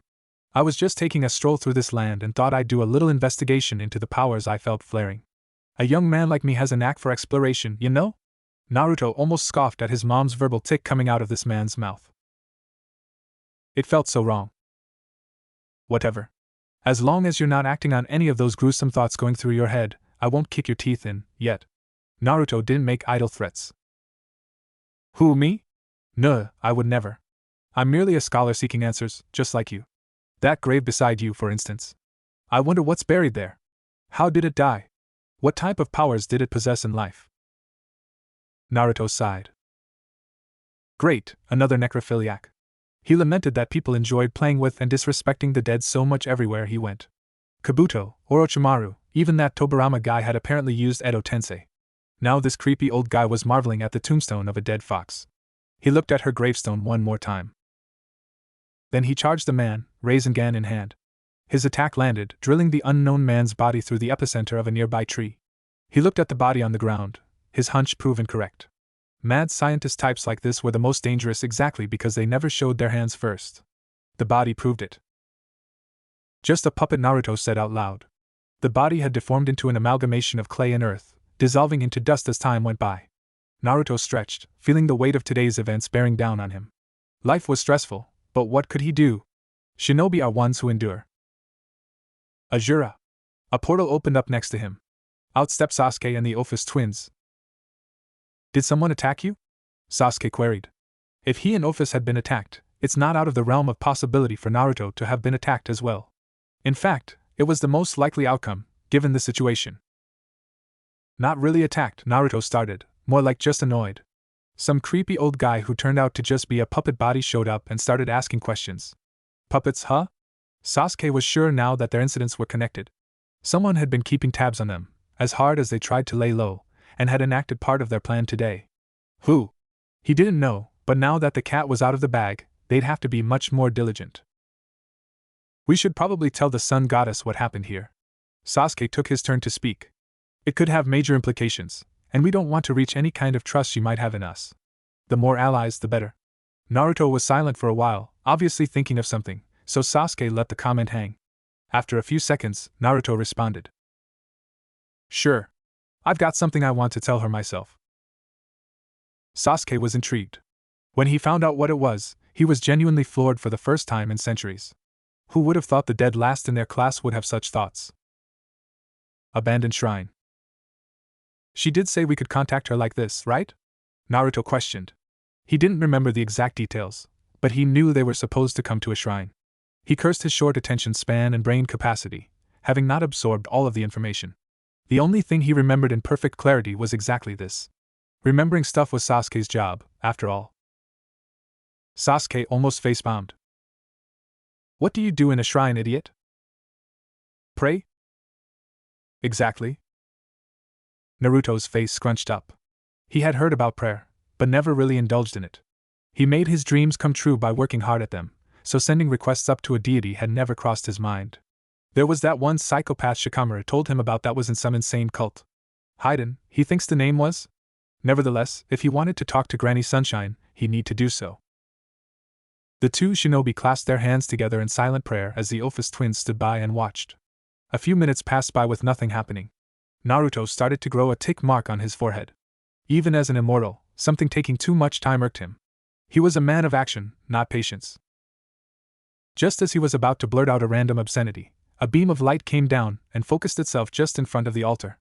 Down from the heavens above, Amaterasu descended, her radiance illuminating the entire shrine.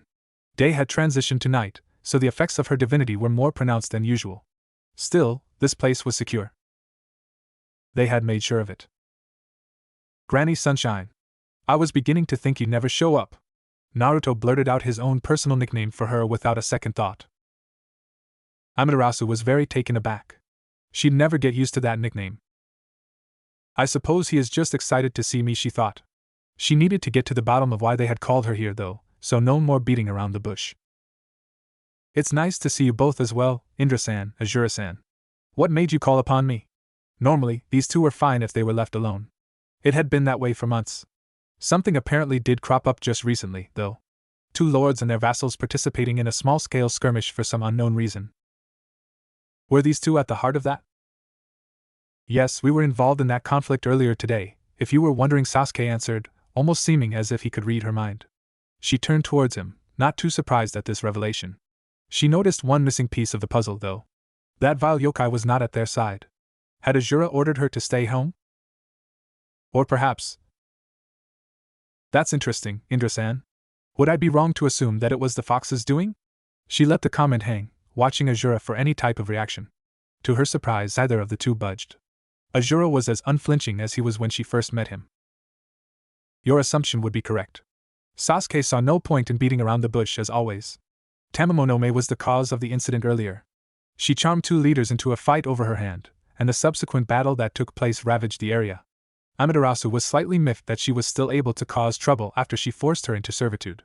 Azura must have given her too much freedom. And? What became of her? She died, Sasuke responded simply. Naruto flinched ever so slightly. Amaterasu did not notice it. The expression on the goddess' face betrayed no intense emotion, but inside, she was secretly relieved. No longer would that heathen terrify her children and her land. No longer would she wreak havoc and disrespect her authority. Yes, this was good news. Era, a casualty of war, I suppose. Sasuke could almost taste the smug aura rolling off her, but didn't say anything about it. Naruto took his turn to speak. Yeah, but that's not all, Granny Sunshine. His face had become that of a diplomat again, hardening and focusing. There was another force at work here. Someone that was able to keep tabs on us without us noticing these last few months. He approached me, and attacked Ingo with golems. The goddess' face soon fell, a frown marring her beautiful features. Was there more trouble afoot? This guy, he's dangerous. I can tell. He approached me through a puppet, but it still reeked of negative emotions and had this menacing aura about it. His intent to harm is real. Naruto punctuated his sentence by putting emphasis on the last word. He hadn't felt such deep-seated malice since facing down Kurama in his mindscape for the first time. Your home could be in danger. Naruto's words caused Amaterasu to adopt a stern expression that looked alien, adorning her features. Her pupils turned into what appeared to be miniature suns. Naruto was inwardly a bit happy. Anyone with such fierce devotion to their home couldn't be evil. Tell me everything you know, she almost commanded. There's not much, really, Naruto started. He's average height with grayish silver hair, an evil-looking goatee, hazel eyes, and tacky regal wear. That's how his puppet looked, at least. If the matter at hand wasn't so dire, she would have laughed. Alas, it was dire, so she kept up her stern look. Realization dawned on her face as the description he gave matched one individual she had had the misfortune of encountering once upon a time. Rise of him, she blurted out with venom. The son of the morning star, and the most nefarious individual she had ever met. She thought that she had banished him from her lands for good, but apparently, he was back up to his old schemes again. The brat was so obsessed with power and being evil for evil's sake. She need to be much more hawk-eyed now. You know this person? Sasuke asked. Naruto nodded affirmatively, wanting an answer as well. Intimately. He's one of the vilest creatures in all of creation. If I had to choose between resurrecting that fox and letting him run free, I would bring her back every time. Wow. He sounds like a real handful, Granny Sunshine. You don't know the half of it. She didn't comment on her nickname if she had noticed it. Now that this was the situation they were in, she figured that she'd make her move. She had fostered goodwill with these two and let them stow away in her territory. They in turn hadn't done anything malicious or taken advantage of her. They even kept the Ouroboros dragon under control. It was now or never. Thank you two for coming to me with this. It's very reassuring to have two extra pairs of eyes and capable warriors looking out for my land. In fact, I'd like to extend a proposal to you both. How would you two like to become integrated into my pantheon?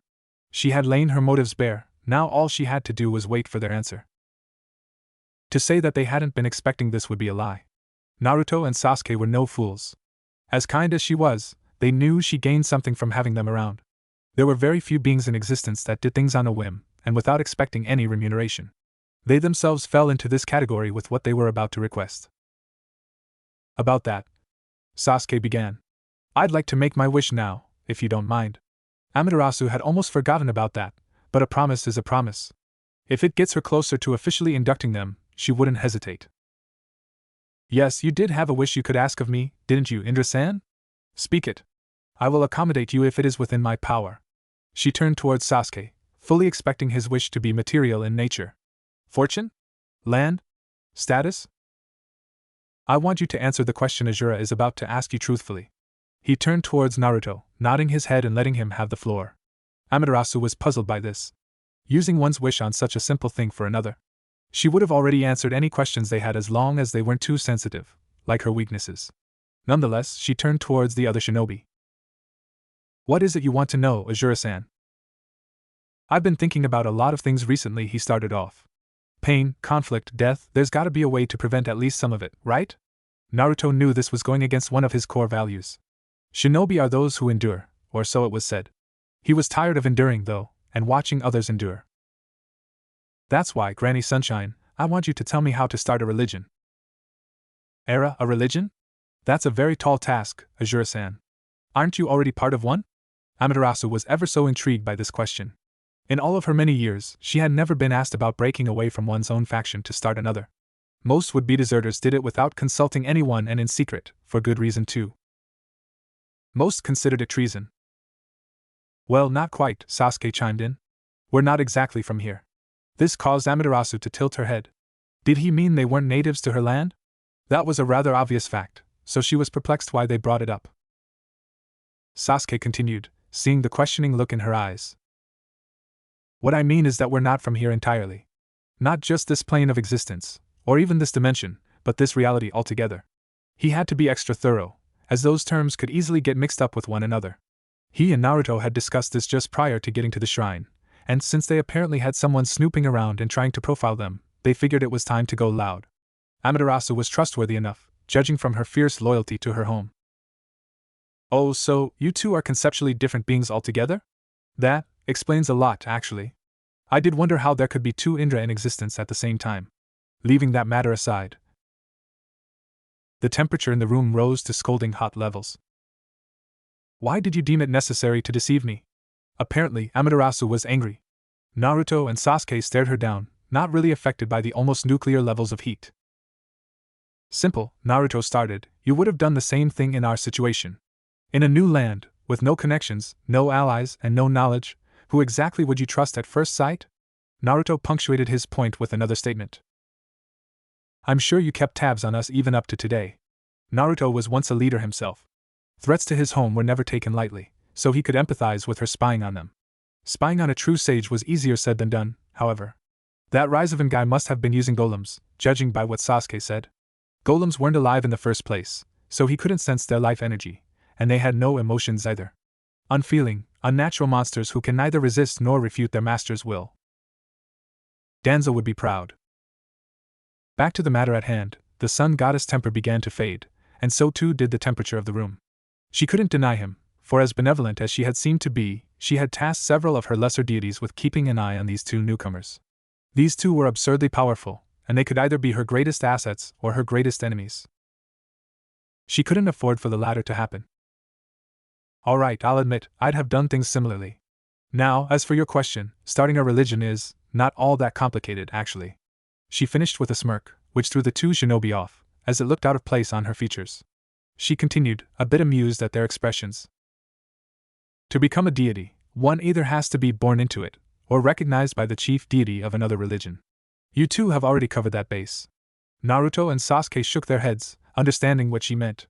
Their little white lie had already gotten them recognized by several individuals both intentionally and unintentionally, including the goddess in front of them as well as the person who sent them on their way when they first got here. They both idly wondered for a bit what happened to him, seeing as how he was in the middle of a war when they arrived, and nothing had been said of the outcome. They both shrugged. They'd just find out about it later. Amaterasu continued. The second part of the equation is where it gets hard. You see, we deities are beings of faith. Our powers are shaped, sustained, and amplified by the followers of our regions. The more widespread our influence, and the more intense the feelings behind the worship, the more powerful we become. Simply put, humans are the foundation of everything. You must cultivate humans, make them have complete faith in you and your abilities. Perform miracles, grant wishes, fix problems that they thought unfixable. Naruto and Sasuke narrowed their eyes, not liking the implications of having to cultivate and manipulate their own kind, especially Sasuke. So, Sasuke began, tone just a bit icy, we're essentially creating a cult? Upon the uttering of the last word, Amaterasu adopted a neutral expression. A cult is nothing more than a group of zealots worshipping a false idol with false faith. I can't say how it is for other pantheons, but here, all of my followers are regarded as if they're my own children. They have faith in me because I've answered their prayers and kept them safe from the more unruly beings in this world. I've earned their worship. Anyhow, those are the only two requirements for becoming the head deities of a religion. Naruto idly sat by and wondered about the validity of that claim, considering Tamamonome was apparently this terrible being that had ravaged her lands for years. But he let that train of thought go. Nobody was perfect, least of all himself. There had been many things that slipped through his grasp back home as Hokage, so he was in no position to judge anyone. Amaterasu was soon encased in an almost blinding, shimmering ray of light. What this signified, the shinobi pair did not know. I trust that I've answered your question thoroughly enough. They both shook their heads. Now, I must return to my abode and take care of some business. Whatever you two do from now on is on you. Thanks, Granny Sunshine. Naruto returned to his jovial, kid-like nature. Likewise, Sasuke added on. Oh, but before I go, what are your real names or titles? The sun goddess was ever so curious to learn just a little bit more about them. Naruto and Sasuke looked at each other out of the corner of their eyes briefly, smirks evident on their faces. I'm Sasuke, the last Uchiha. And I'm Naruto, the Orange Hokage Databayo. Training grounds. It took a few hours, but Naruto and Sasuke had successfully negotiated being able to keep this place as their base. Of course, since they were going to be on the move, the venue would need to move as well. That meant they needed to shrink it, basically, but neither of them could do that without actually destroying the building. Good thing they had an easily convinced dragon god following them around. So, by merely shrinking this place, you two will teach me a super secret shinobi technique? Very well then, I will grant your wish and hold you to this promise. Does that mean you're gonna keep following us? Naruto would be lying if he said he didn't kinda want to ditch the annoying dragon, but seeing as how she was doing this for them, he didn't see any harm in letting her follow them for a while longer. What's the worst that could happen? I will be adorning the headband you two occasionally wear as well. I will learn all of your secrets, even if it takes eons. Sasuke. Your deal, your problem, dope. The raven-haired Uchiha smirked at his friend's obvious irritation. However, since we're going through with this, we do need to discuss a plan of action. As was outlined, building a religion takes time, sometimes even centuries. Yeah, I know. I've given it plenty of thought. We don't need a worldwide following, but we do need to get out there and learn more about the world at large. Splitting up covers more ground, but staying together is safer. Naruto was leaning more towards heading out as a duo, that way they'd be able to cover each other if one of them found themselves in a sticky situation. No, we should split up, Sasuke responded. Naruto's jaw nearly hit the floor in shock. Sasuke was a loner in his early days, but he thought he'd gotten over that a long time ago. Was he still? Team, are you? No, I'm not. Sasuke could practically read Naruto's mind from the expressions on his face. You're just forgetting one, or actually, two big elephants in the room. He gestured to the two identical dragons standing by dutifully. Naruto instantly caught on. Yes, we won't be alone. She was our guide when we first came into this world, and she can do so again. She's strong, maybe as strong as you and I, and she knows her way around better than we do. The sun goddess even seemed to be scared witless of her, so she's got a reputation. Naruto nodded, taking in the details. Since she was going to be following them anyway, why not have both halves of the Dragon Kid accompany them? That'd knock out two birds with one stone. Are you up for that, Dragon Gaki? Naruto chided Ophis, who maintained a neutral expression on her face. Whatever furthers my goal is what I shall do. Naruto rolled his eyes at them, finishing each other's sentences again. Great. Now all we need to do is plot a course for everyone. I'll go east, you go west, and decide from there. Sasuke, you take the original Dragon Gaki, I'll take the clone. Sasuke simply nodded his head at this, prepared to move out. Naruto, upon turning to head out, felt Sasuke's hand come to rest upon his shoulder. He turned to look at him. Naruto, this is a very large undertaking we're about to embark on. It could be years before we see each other again. Are you prepared? Sasuke was the slightest bit worried about his friend's mental state. Naruto laughed. Look at you, actually caring about someone else's well-being. I'll be fine, Sasuke. He brushed his hand off his shoulder, a bit surprised that Sasuke was openly worrying about him, but happy nonetheless. Sasuke simply smirked. He should have known that his best friend wouldn't let loneliness break him that easily. And so, they set out. The days turned into months, the months into years, and the years into decades. Both of them worked hard for their goals and wound up in some interesting situations along the way. Principality of Wallachia, 300 years later. The night was cold, and the terrain was rocky and mountainous under Sasuke's feet. The moon was full tonight, illuminating his path along the dirt trail he was currently trekking along in the forest he had found himself in. Peering off into the distance, he saw what seemed to be a dead-end cliff drop, but something was off. I smell blood. Sasuke's senses were keen, and he trusted them above all else. He looked back to the supposed dead end and activated his Sharingan. Sure enough, the scene in front of him had changed. Where there was once a cliff leading into the abyss, now there was a grandiose castle that seemed to be filled with dark energy and corpses. Sasuke's body tensed, his hand ready to draw his blade. A voice came from the darkness. Oh, you're a special one. Your scent, it's almost divine. The voice was gruff, almost alluring in its tone. Sasuke felt the disembodied voice's words tugging at his mind, compelling him to come closer to the source. He stood firmly in the same place, a stern expression on his face. Both his mind and body were trained to the peak. This wasn't the first time someone had tried to control him, and he doubted it'd be the last.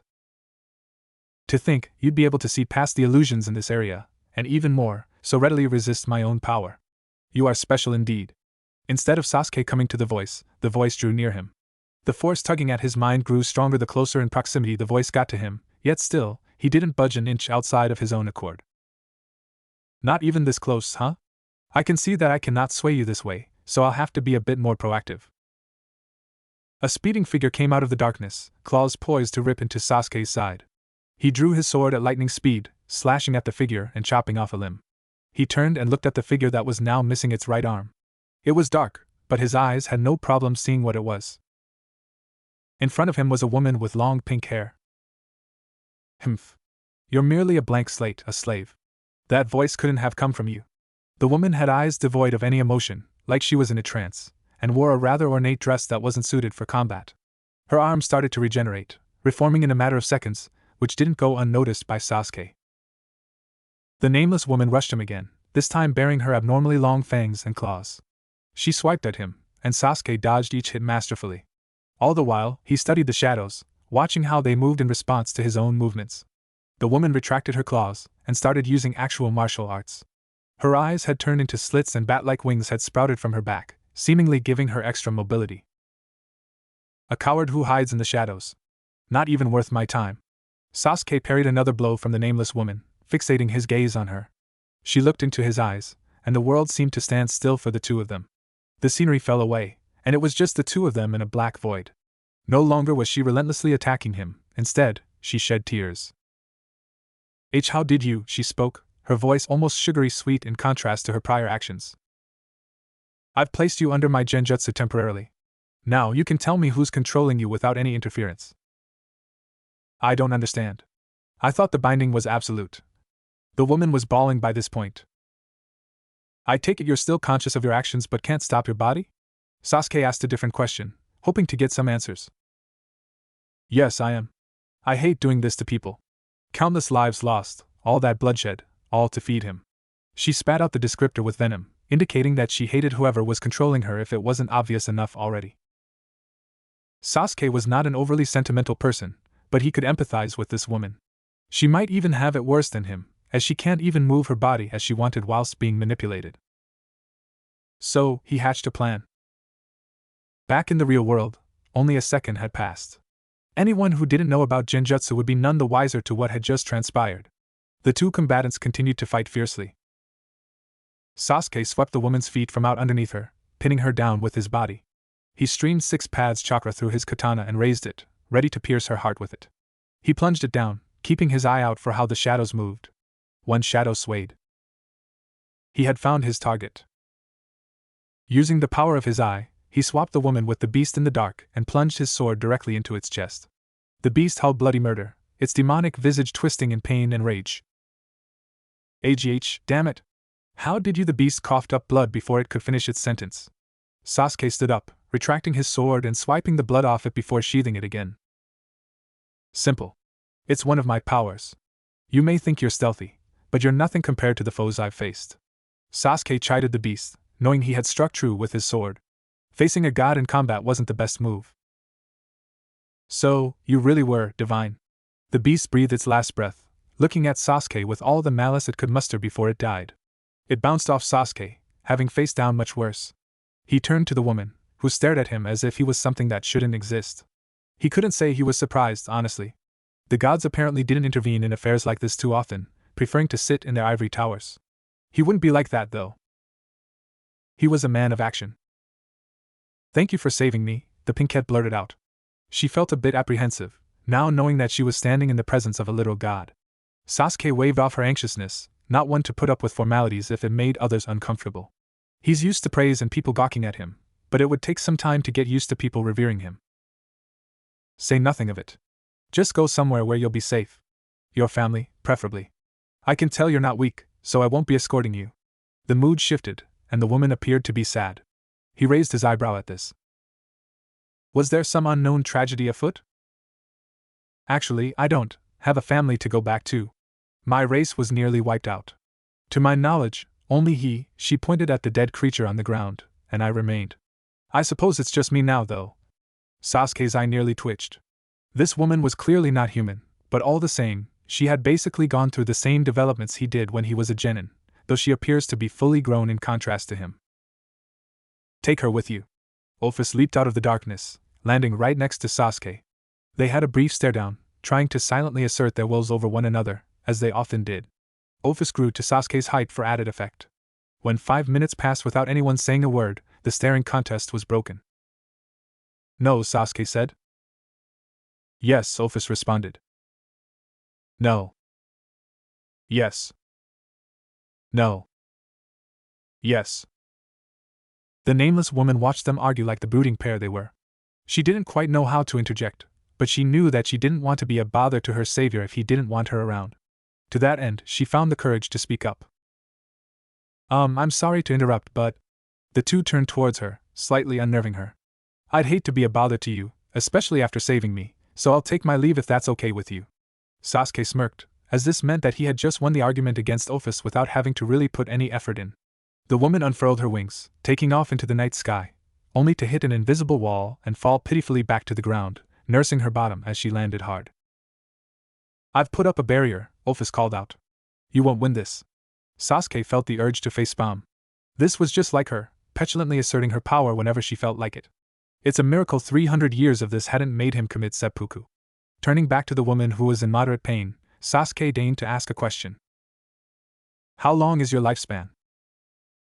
My lifespan? Well... She's a vampire, Office interjected. She'll live until she is killed. An immortal, then? Sasuke questioned. Yes. The one you just killed was the king of the vampires.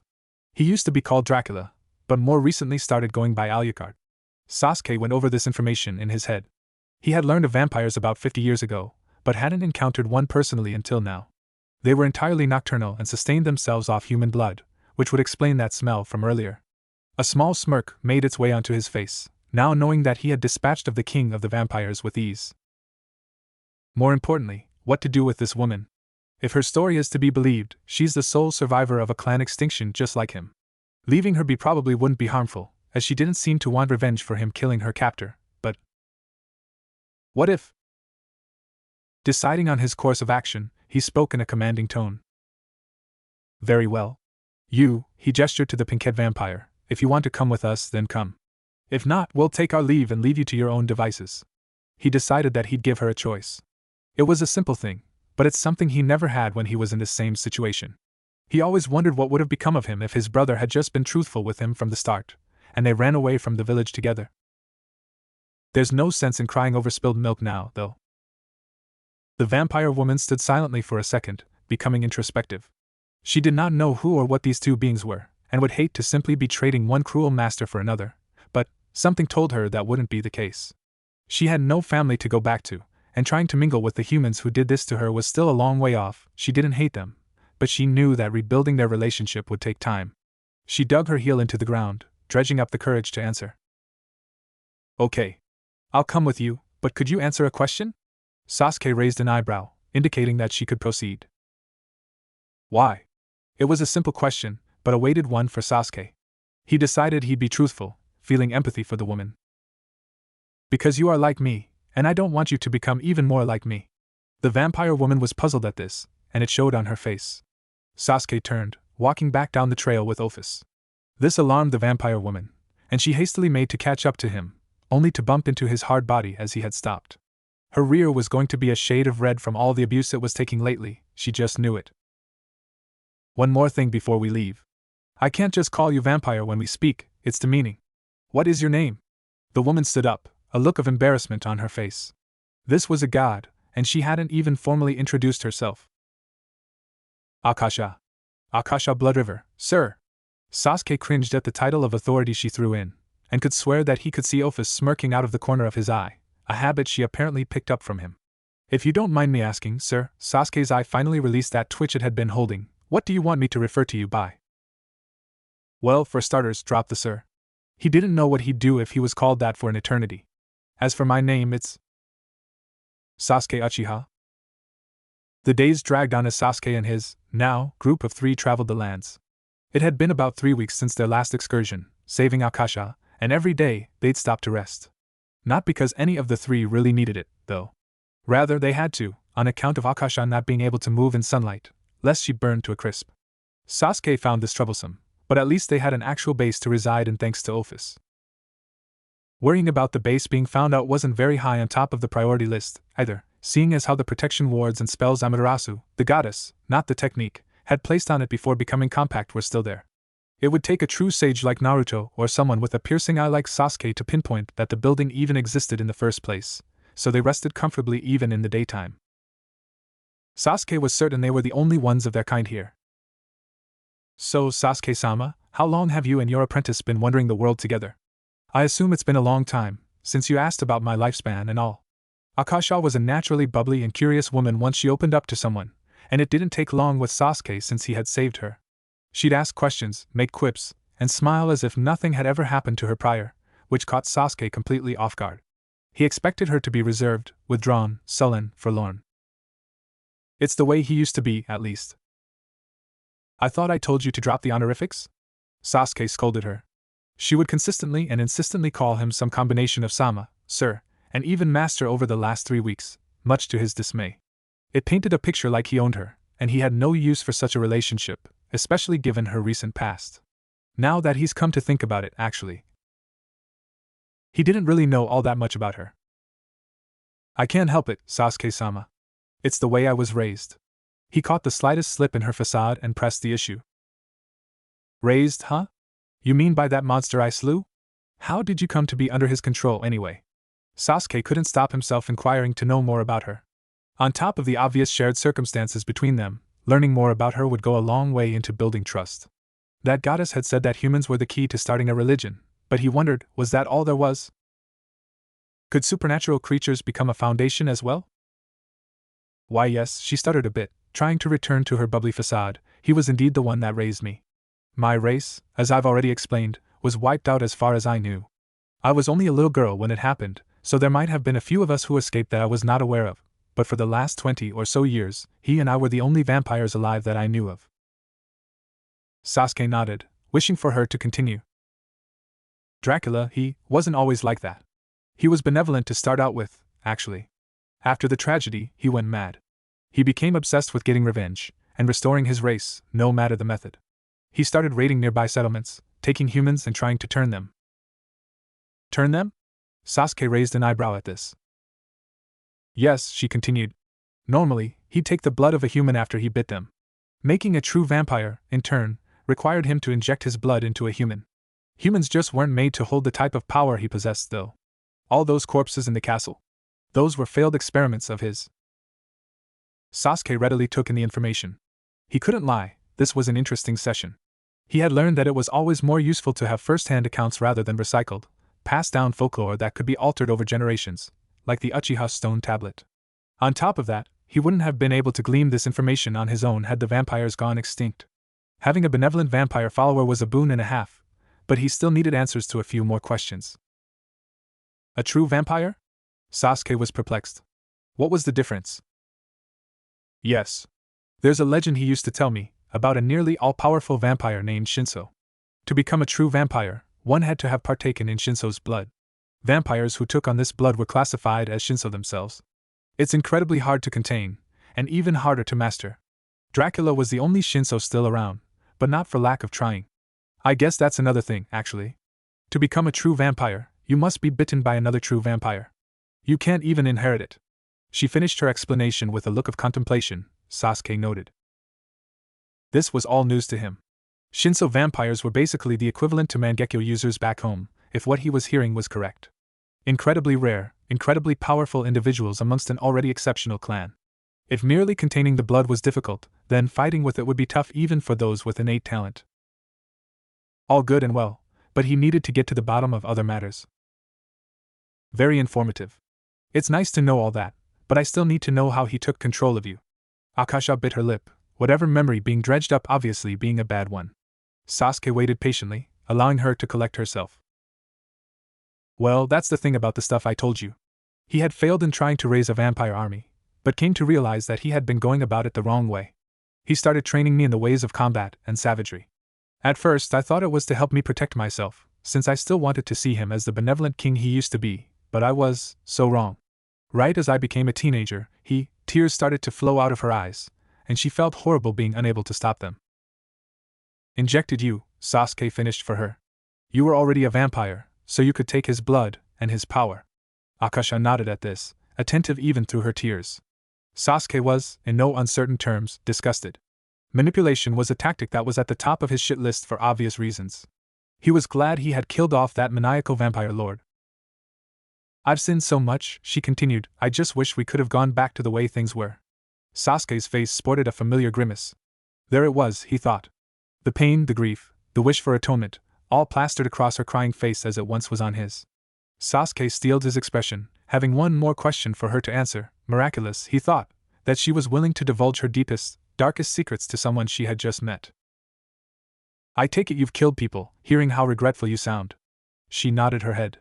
Well then, do you want revenge against the people who started his descent? Do you hate humans?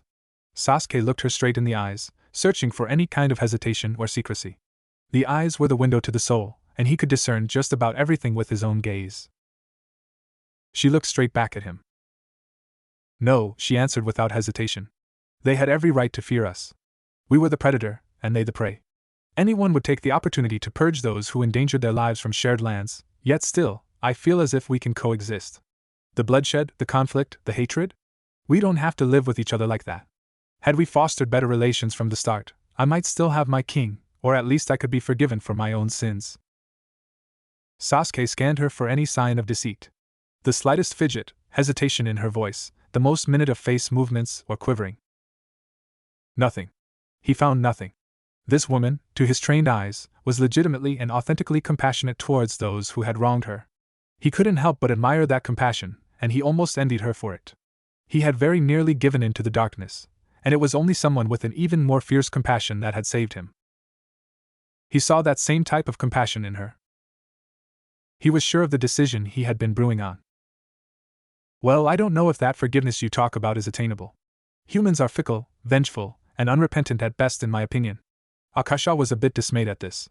She knew it was a silly dream, but it was what her heart truly desired. All the constant conflict had turned her into a pacifist.